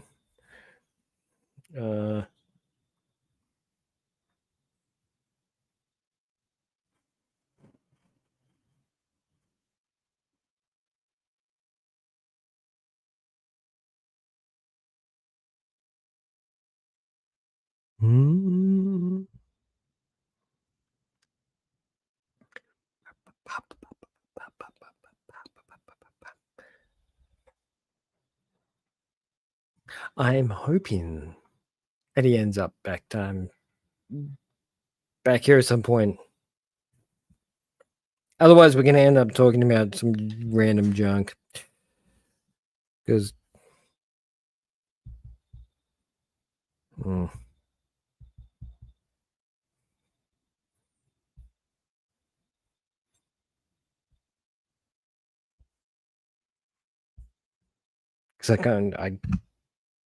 we were talking about Dan and its story progression, but that's okay. We can leave that for the moment. We can, of course, always talk about something else. I'm back. Yeah, there he is. There he is. Are you Good like talking about lord. going like I have no control over this podcast anymore because Brad's got everything. I you need to log back in. Oh yeah, I know. How god awful do I sound? About as awful as you could. It's pretty average, but it's Yeah. okay. It's bearable. It's bearable. We can I don't even. deal with. I'm slowly. I'm getting back in. Getting there. Apparently there was an update as well, and so because the computer turned off, I was like, "Update!" I'm like, Oh, how much could do you we not? hate Windows now? It is one of the worst programs on this planet. It's very frustrating. I mean, it would have been nice if my electricity didn't just stop while in the middle of a program. No, that's like it doesn't care. It doesn't care what you're doing. It's just Oh. like restart your computer. It's okay. Oh, that makes sense. My modem also would have turned it off. Now I'm getting back in. Hang on. I'm like, why don't I have internet? Oh yeah, the blackout. Yep, that'll do it. Blackout, man. That's what do you got some bad weather up there? I don't know. Or is it just hot weather? Oh, hang on. Let me not be stupid about this. Oh, I can hear myself. That's weird. Yeah. It's weird. Is it gonna do some sort of Is that is any that some better? sort of weird switch? There we go. God damn it. That was seamless, man. How did you handle that? That's right. It's all good. We're on track. Pure insanity. Cool. Man, did we have any news this week? Yeah, I had a little bit. We got sidetracked with Dan. Yeah. Dan, stop uh, being so radiant. Get on with the story. Okay. right? Ichi the Witch, Home at the Horizon, and Strikeout Pitch, and Maison and the Man-Eating Apartment have all been nominated for the 19th Manga Maison's Taisho. still going. Yeah. Are they finishing up? Nah. Maybe? I don't know. But it is still going. I don't know. How did that series survive? And then OTO was cancelled. I don't. It's Manga Plus. What? Yeah, but why? Why are we doing this? Wait, hang on. Are you throwing shade at my No. Maison? No. I'm saying Maison has a very unique demographic, whereas Otier has got a much broader umbrella of demographic. So it confuses me when this sort of stuff happens. Like Maison, yes, respect. It's weird and encapsulating and beautiful in the way that it does what it does, but it's niche. Like there's a particular group of people that like this. It's not a broad community sort of series. It's the kind of series that wins awards, right? Yeah, you know what I mean. Like it's the kind of series that's popular because of its askew nature and unique perspective. Interesting for those 4 titles. You think? Yeah. So the full nominee list. So those are the only ones from Shueisha Jump. We got My Sister Knows, Kaiju wo Kaibu Suru. Saru? Is that Suru? No, that'd be Ichigo. Wait, what was the kaiju one that you were reading? The cute kaiju girl. All right, so that was the English translation. So let me have a look at this. The Devil's in the Lunch Deals. Dan Mitsu. Someone who was once a friend. Onara Uru Hoda. Riot and Fuji on the Roadside. Have you heard of any of these?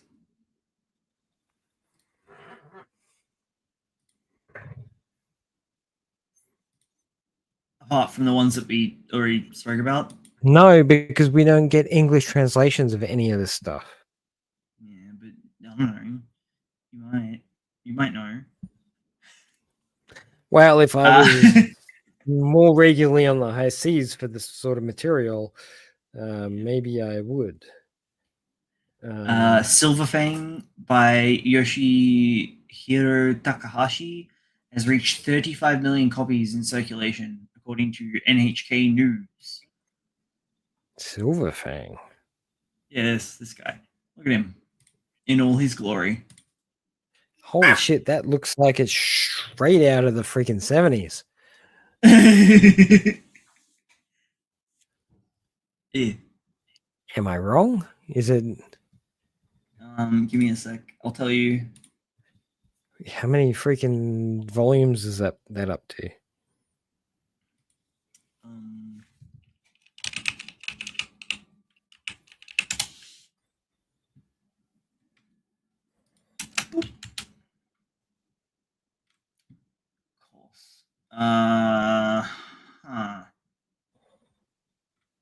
Just the main series or the spin-offs? Oh, wow. It's been running that long. The fact that that says NHK News on it implies that is a long-running series. I'm assuming Shooting Star Ging is the first one, but we've got. I love that they're all like gore, psychological. Animals. Oh no! I hit the wrong button. His shit's watership down. That's what's happening. Yeah. So Kaiju wo Kaibu Suru. It has very, very little information. Like you there's were not close. even 83. What the 83? I was a little close. It had that 70s vibe to it. But wow. Wow. Holy shit. How long do you need to draw dogs for to get to this point? Okay. If you look, these is volume 10, volume 10, volume 10, volume 11, volume 11. So there are 15, currently 18 volumes. 18. Huh. Doesn't seem I like believe a lot. it's finished.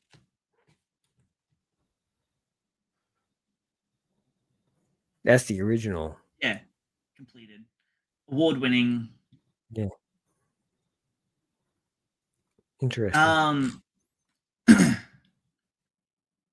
There's also like a children's book series that looks like it obviously takes a more kiddie version. PG version. Yeah. But it's all about cats. Called Warriors. And it's basically like kids' Game of Thrones, but with cats. What the hell? Yeah, I know, right? There's like 13 books. It's insane. Yeah. Witcher, Riv. Still not 100% sure how to pronounce that. Volume 1 will be getting its first reprint. Oh, it's picking up a bit of fandom. Yeah, because of how brutal that first chapter was. Yeah, it was pretty full on. We also get a first look at volume 23 for Chainsaw Man. Oh, nice. That motherfucker better pick up his game. Get his shit First together look because he has at no idea what's going on. some key visuals for the live action. No. That's Nope. Gaku? Okay. Nope. I kinda don't fuck know, with it. man. I just I don't know.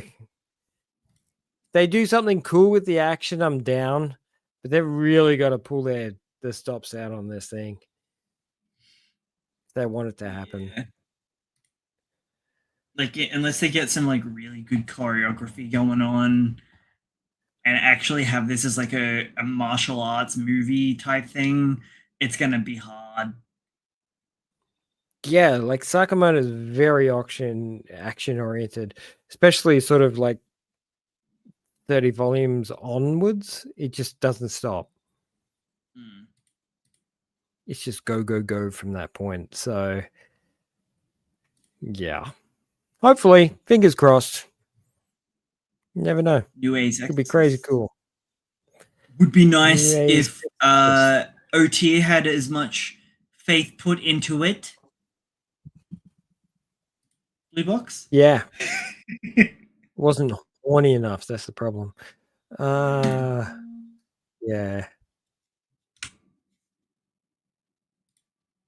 Someone hurts. Ichi the Witch. I heard. Kane Banashi. What the I hell? don't know what that one That was a crazy looking Akane cover. Yeah. It's a little bit unusual for them. It is. Maybe, hang on. Normally, I'm pretty sure it's chill Akane sort of Banashi. cover. Yeah, no, it's Akane Banashi. Okay. I'm very excited to see the adaptation for this. Yeah. Who it was Kyoto, wasn't it? That we're handling that. Yeah. I was trying to think of what they were animating recently, and that makes a lot of sense. And the last bit of news that I had lined up before we were rudely interrupted by the blackout. Hmm. Whoops. I hit the wrong button, my bad. I That's right. I still love you. Okay. So thanks. Someone else has done the legwork for us. Nice. So for the new series that we've got coming up, Under Doctor and Kageki no Kinato. Sorry, I'm being buzzed by a mosquito.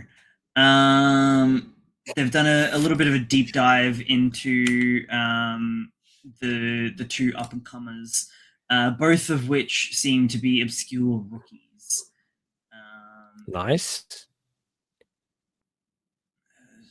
That's not such a bad thing. Like, and a well-known returnee.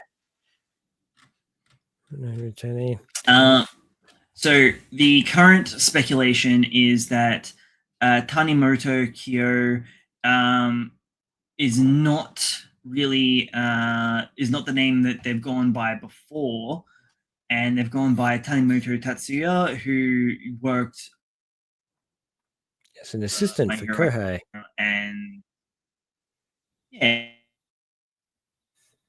Okay. Then like if that would like, man, I'd like to see him spawning the same sort of array of new creators, very much like Fujimoto has, because no doubt, like the amount of artists that have worked on My Hero has that got to be art's given like late 90s, early 2000s. Yes. Definitely early 2000s vibe. Not so much there, but that is like just screaming that vibe. So 2 years later in Jump Giga in 20. Oh, so did two different baseball series. So in 2017 and 2019, did two little one shots. Goo to Goo. Which looks like a boxing series. Yeah, it does.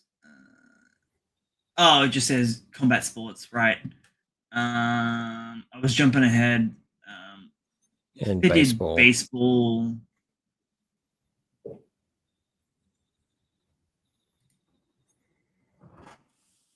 Yeah.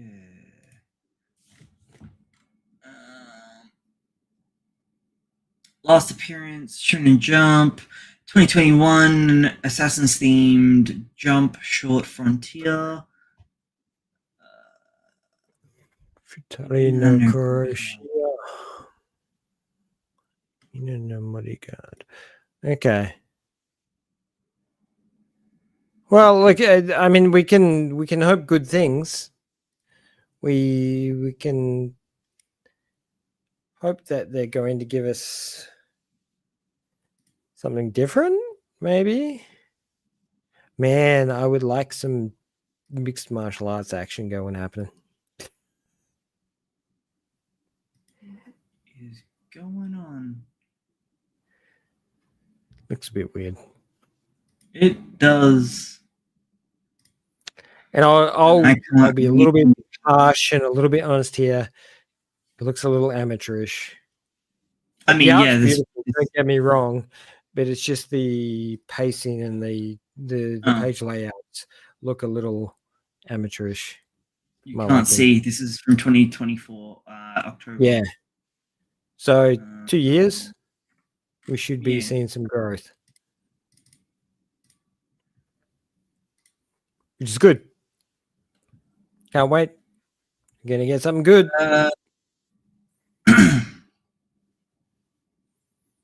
Their proposal is Under Doctor, a medical-themed action battle and drama series involving a mysterious surgeon. Okay. Then the one that's coming, not this coming Monday, so the following Monday, is the only returning author from this batch. Their career started 10 years ago. Finalist in the 113th Jump Treasure Newcomer Manga Award in 2016, and also in the 115th edition just 1 year later with Kishido. Okay, so they've done a few rounds of one-shots. A few months later in September, Amayama would receive an honorable mention in the 6th New World Manga Award with Hound Choker. This work would be later published in Jump Giga 2018, marking their debut. Wow, that's some low-res image there. Is a little bit. Next works would keep being published in Jump Giga 2018 and 2019. And after a 2-year break, Rui Rui Senki appeared in Jump Giga 2021.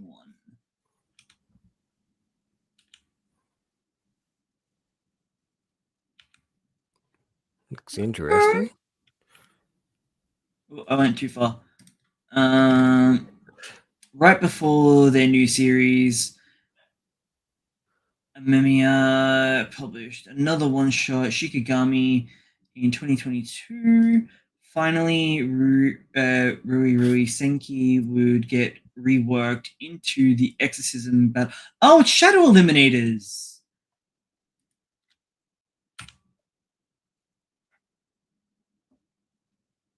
Okay. Wouldn't have guessed that they'd been working for so long. Huh. A 3-volume series that ran from December 2023 to 2024 April. The series took multiple concepts, ideas, and designs from their previous one-shots, but could not escape cancellation. Still in 2024 September, they returned to Jump Giga with Bathhouse comedy one-shot Mao Sama wa Ase wo Kaku. Which I'm pretty sure we did not get. Wow. Wow. Borderline, my friend. Borderline. Good golly. Bro, I know sex sells, but it doesn't matter how hard you try. After also working as they worked as an assistant on Sakamoto. Wow. We still don't know much about the Shikigami resemblance on the previewed design. May give us some hints. Best of luck. Okay, so their previous work was before Sakamoto, and now we're going post Sakamoto. So this will be interesting to see how much growth he's had over this period of years. No, it's not fair. That's rude. But he's kind of right. It's brutal, but it's kind of right. It's my Naruto OC. Do not steal. There's got to be a sense of individuality, and it's so hard to do in a land of so many creatives. Right. So it's and like it's that fine balance, right? Like they've got to create something new and individual, but it's also something familiar that people can connect with. It's like it's such a fine line that any story or any character set could evolve to, but it's just a matter of luck and timing. Yeah, 100%. Like any One Piece would not survive in this day and age. Exactly. Like it came out. right now, if you dropped One Piece right now, people are like, so last year, that's not edgy enough. We don't want that. Get rid of it. And it's grown and changed over the years, of course, but that first 30 chapters would not have been cancelled. Yeah. Today, because we're in such demand for a particular type of performance and a particular type of character set that it's a hard what if, right? Because if there was that vacuum missing, maybe it would succeed, and if not, then maybe Oda would have meticulously repurposed and recrafted it to be darker, to fit today's standards. It's a very hard what if, but yeah, I maybe. But to turn it that quickly and that impressively would just completely alter the story and the characters. No, I mean like from like chapter 1, he reworked. But yeah, I don't know. It's very hard. Right. Like if you swapped One Piece with Otia, we would all be praising Otia as being the one of the big four, and One Piece as one of those write-offs that nobody talks about. It is just a matter of timing. Like clearly, Otia has got that mentality of old school manga that people don't want right now. And I don't understand why people don't want that. I don't understand why people don't want that. People want characters that are tortured and sad and deprived and not looking towards a clear-cut future, which is what Otia was kind of portraying. It was portraying that really clear-cut hero-villain environment. until it would give you that turning point, which would have been great 3 years down the track. Yeah. You know, I feel like there's no room for build up anymore. People just want stuff right now, all the time, slammed in the face every 30 seconds. And just I just call me an old, tired, cranky bastard, but old cranky tired bastard. I just feel like the generation that is hungry for Jujutsu Kaisen and solo leveling and Demon Slayer just want the constant onslaught of black and white, good versus bad, constant action. They don't want nuance. There's no nuance. There's no character development. There's no real quiet moments. Like even the animators and stuff are starting to talk against. I don't know if you read that article I sent you, but there's animators talking against things like Chainsaw Man and stuff because of the concepts that they're bringing to new manga and anime. You know, you no longer get that clear cut defined environment of good versus evil anymore because people want something that's more dark. They want everything to be dark all the time. We are very emo at the moment. You know, we really just want all our heroes to be sad and broken and deprived of humanity and happiness. But why? You know, why do we want that? And is it because it's a sense of relation? Is it a sense of that we need to connect with these characters in order for them to us, you know, to grow on us, for us to understand them? And if that's the case, what does that say about us as a people? You know, we clearly, yeah, that's what it's saying is we are accepting the fact that we are broken, and we are accepting the fact that this is the way of life. This is the way things happen.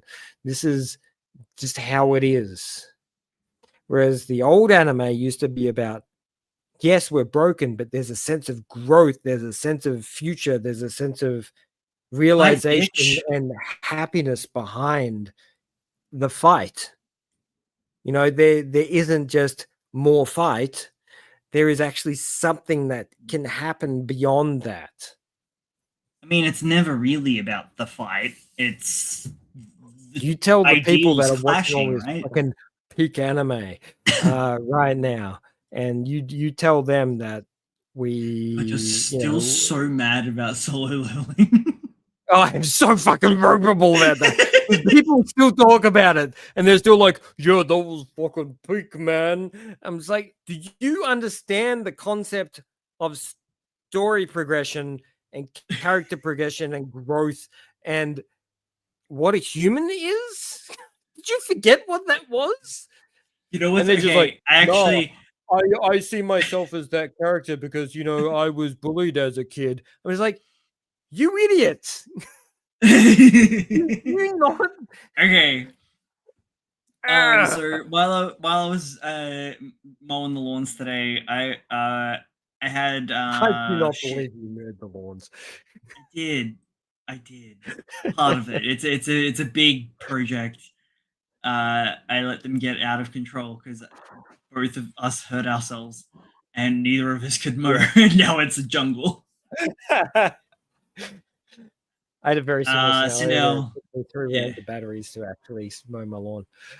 So now it's progress. Like a 5-week process of getting it under control. Because I am a broken man. Anyway, Reawakener by Lisa and what's his face from the Korean boy band that's Australian. Well, he's Australian. The guys that did the opening for season 2 of Solo Leveling came up in my playlist while I was listening to music. And I'm like, admittedly, it's a fucking banger. Like it goes hard. But it's Lisa. So the music. I got nothing against the music. Uno momento. So I was thinking about it, and your hatred, your vendetta against solo leveling, and you have to admit, it's a better entry point than what SAO was. The last thing that I remember being as big as solo leveling was, and even then it wasn't anywhere near as big as solo leveling, was the original Sword Art Online, and it's aged like a bag of wet potatoes. Yeah. What else was happening while SAO was happening? What do you mean? I'm just curious what other series were happening at the same time. Now, I get that the SAO hit hard internationally because it was something new and different. The whole concept of video game reality. Because look, as much as we hate on the series, it was relatively original in what it did. Yeah, it just kind of. Well, I mean, at least the anime kind of shit the bed a little bit. Screwed the pooch a little as it progressed beyond the 4th episode. It was 2012. Yeah, and it just sort of lacked a particular, I don't know, whatever it was. It lacked it, but you're right. It was a gateway drug for a lot of people at that period of time because there wasn't much else happening at that time. I mean, no one talks about it, but I absolutely adore it. Another, which is like one of the cheesiest horror animes out there. It's so good. It's very like Final Destination meets anime. Nice. Yeah, it's you love a bit of Final Destination. Just cheesy horror shenanigans. There's nothing wrong with that. A chick gets impaled by her umbrella as they both fall down the stairs. Oh, you can't go wrong there. It's got one of the metal tips and goes straight into her throat. She's dead. Woo! Oh, it's so extra. But there's not much else happening at that time because we're looking at Space Brothers. We're looking at post Naruto. Girls und Panzer. We're looking at post Space Pirates. Bleach. We're talking about post, JoJo's. a lot of that particular environment. Yeah, JoJo's was what season of JoJo's was happening then? Possibly only the first. No. Would have been later than that. That's when it says it started. It was 2012. 2012. Are you shitting me? Sayo was 2012. Yeah. Wow. Okay. I did say this. I was like, sorry. Yeah, it was 2012. It took me a little bit by surprise there. But at the same time, I'm like, that makes sense because been watching for anime too long. Psychopaths was probably weird. Okay, I'm just gonna share this because I'm looking at. Bring it up. This is what I'm looking at here. It's just IMDb, and they're talking about 20 best TV animes of 2012. No, bad IMDb. 7.5. Can you argue with the sheer impact it had? It's bad. It's bad. And incesty as hell. What is with the light novels being so incesty? Are they actually brother and sister? Or are they? I think so. Yeah, I think so. I think they're proper brother and sister, and it is a little incesty. No, it's a whole lot of incesty. What am I talking about? Girls Panzer, which is a great series. JoJo's Bizarre Adventures is crazy. Nisa Monogatari, if you want some really hardcore crazy weirdness. Psychopaths. Like there was a lot of great stuff happening at that period of time. I feel like Magi, the Labyrinth of Magic.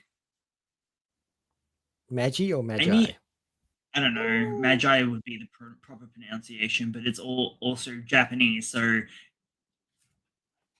yeah, they do a lot of the E on the I, don't they? Oh, that's how it's. Okay. Another. Naza. That makes sense. But yeah, seriously, everyone needs to check out this series. It's so great. Like, it's edgy personified. It's so good. It's one of those like, oh, there's a curse and everybody's gonna die. I'm totally down. I love that shit. It's so much fucking fun.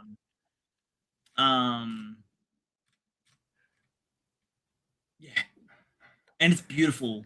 Anytime they're gonna have an MC with an eye patch, I'm down. So she's. And it's not even like the cool eye patch. It's that weird. It's the medical one. Yeah, the shit medical one that they wear.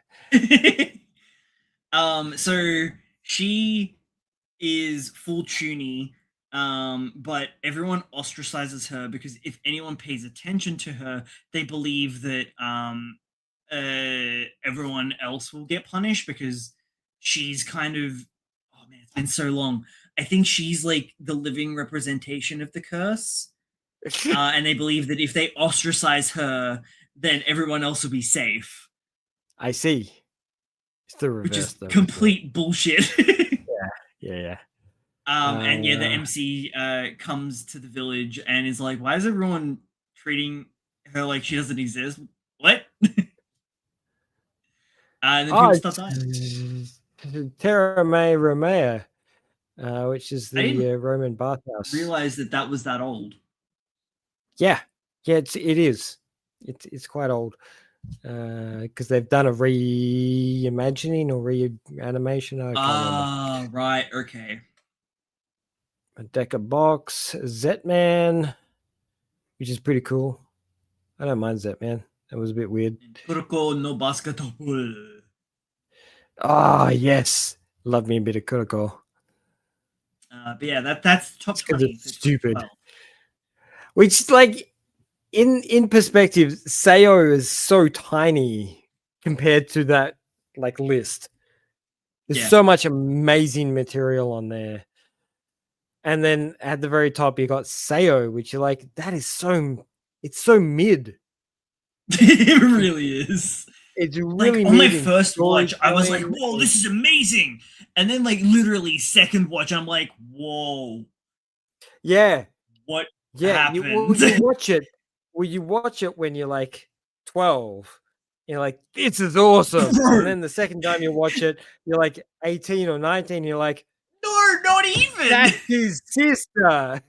Okay, the sister thing. Sister thing was in a later season, but like season 1, I remember watching, really enjoying it, going out and buying it, and then sitting down and showing someone and being like, "You have to watch this," and then putting it on, and then like maybe halfway through like episode 2, they looked over to me, and I like looked over to them, and I was just like, "I'm really sorry."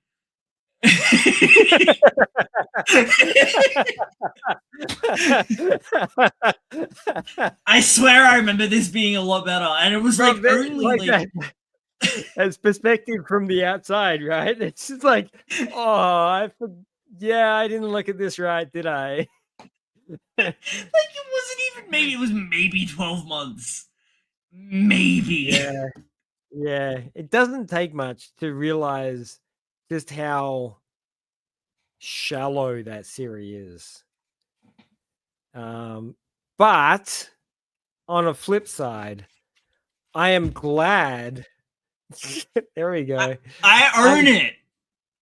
I'm glad that it brought so many people over to anime. Like it was a big gateway environment, very much like Naruto was in its day, and the way Dragon Ball was in its day.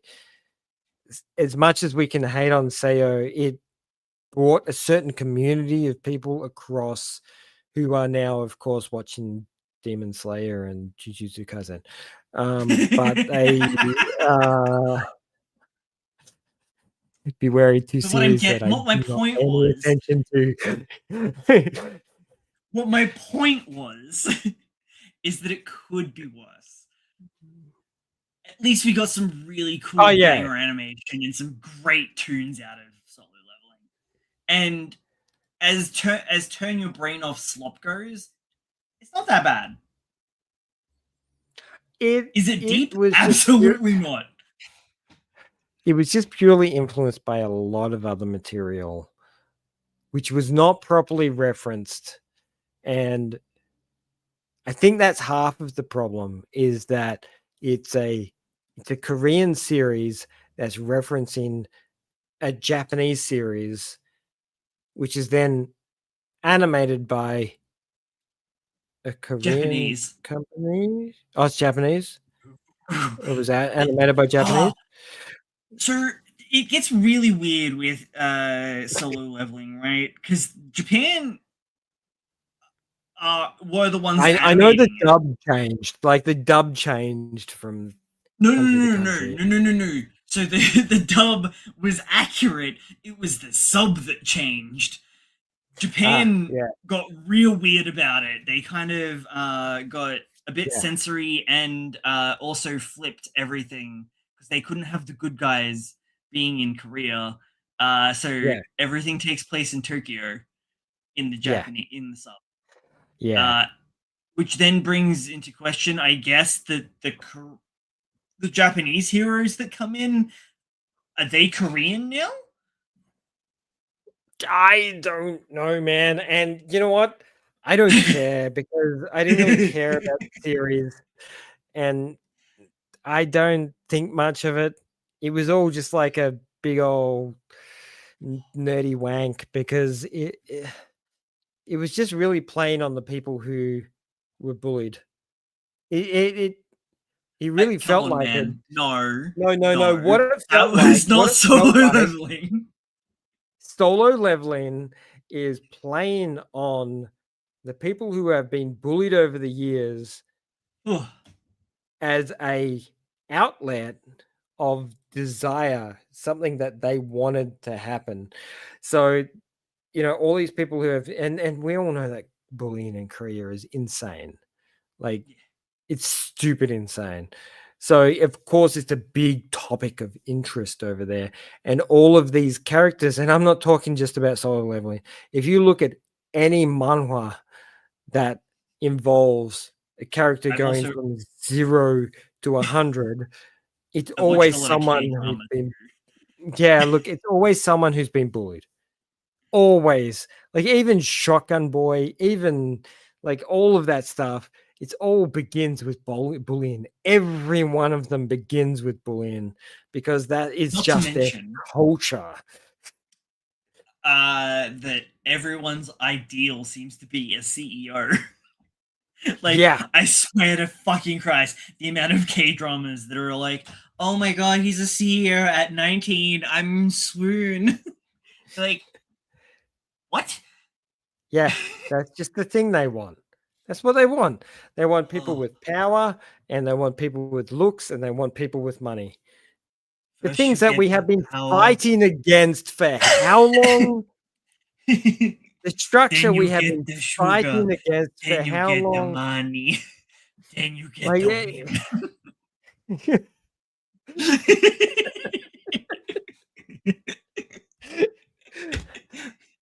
I just I feel like psychologically society has been taking a 180 from what we've been trying to do for so long, and this Gen Z and beyond are being influenced to be back to where we were in like late 80s. of mentality where I mean, America's looking at like 1930s at the moment. well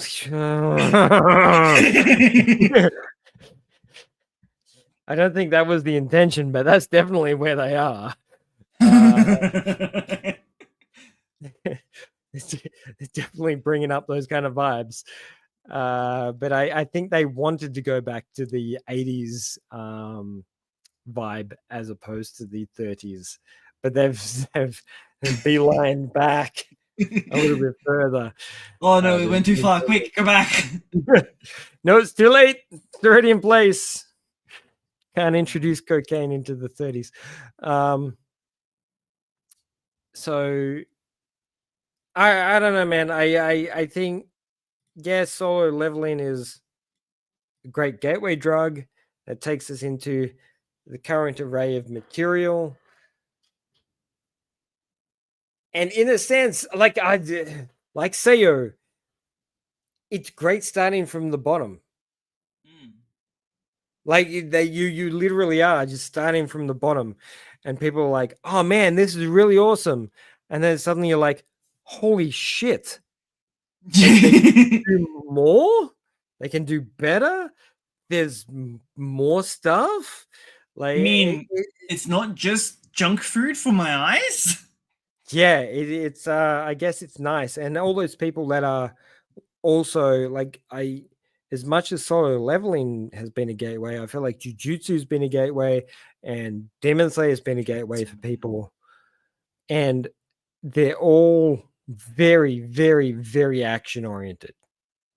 Like everything is just flashy action all the time, which has drawn people in. And then before they know it, they're going to be watching some fucking sitcom about school drama, and they're gonna like, oh my god, this is amazing. Our last bit of news is something that I just remembered.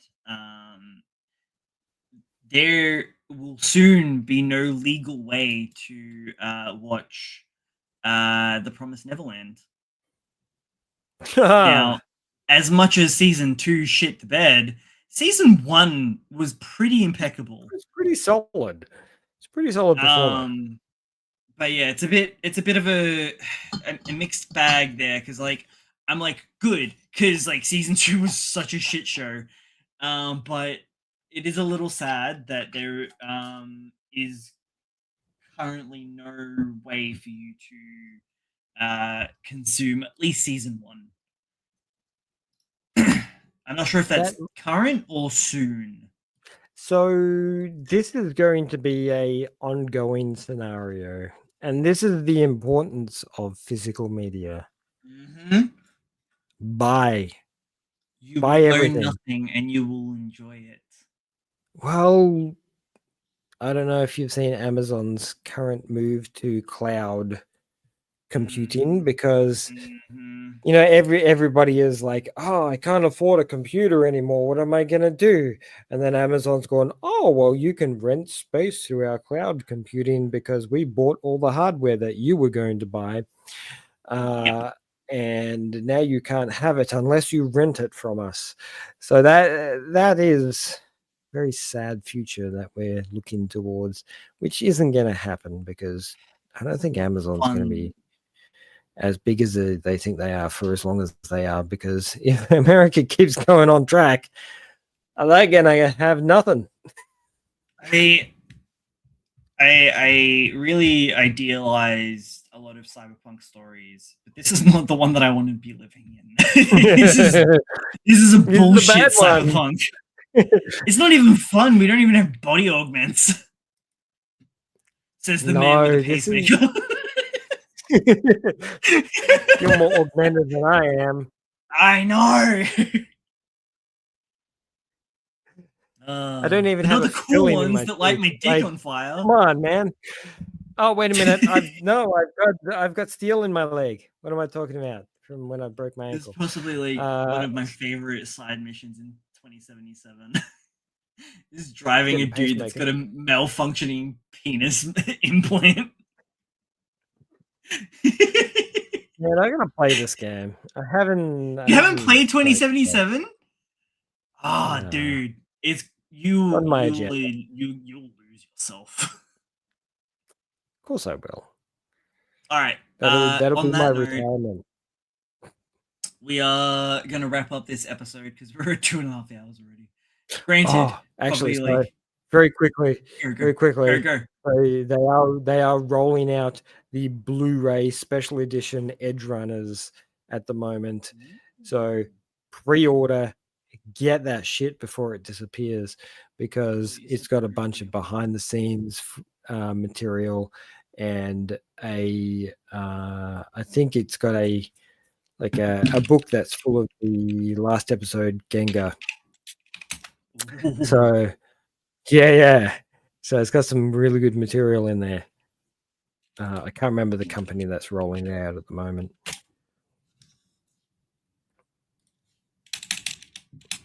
But it is floating around there, and there is a pre-order for it at the moment. So Oh okay, wait, hang on. you just no, Edge Runners specifically.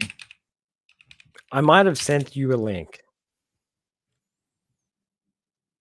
on Insta. Anyway, Yeah. it's out there. Finding a lot at them. I'm sorry, is Sanity still around? Nah. Yeah. It is. Why did they have a website apparently? Yeah, they're online basically. Oh. Well, that's one of the only ones that I've actually been able to find. It comes out Feb. Yeah, that's the one. That's the one. Chock full of goodies. Get your hands on it. $140. That's worth it. 140. What's money worth when you got Blu-ray goodness? It doesn't actually say. Don't care. Give it to me.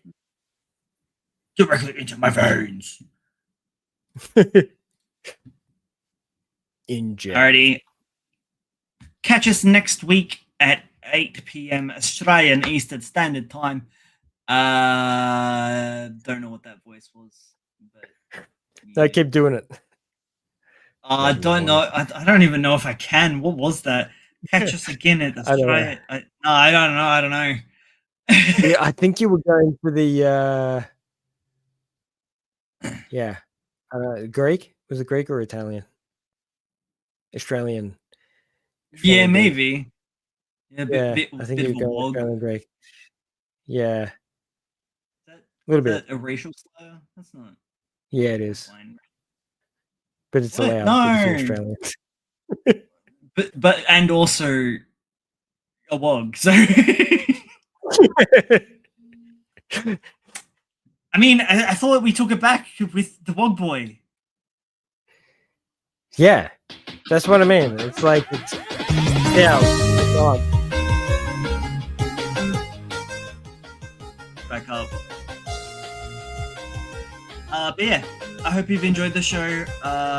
Join us again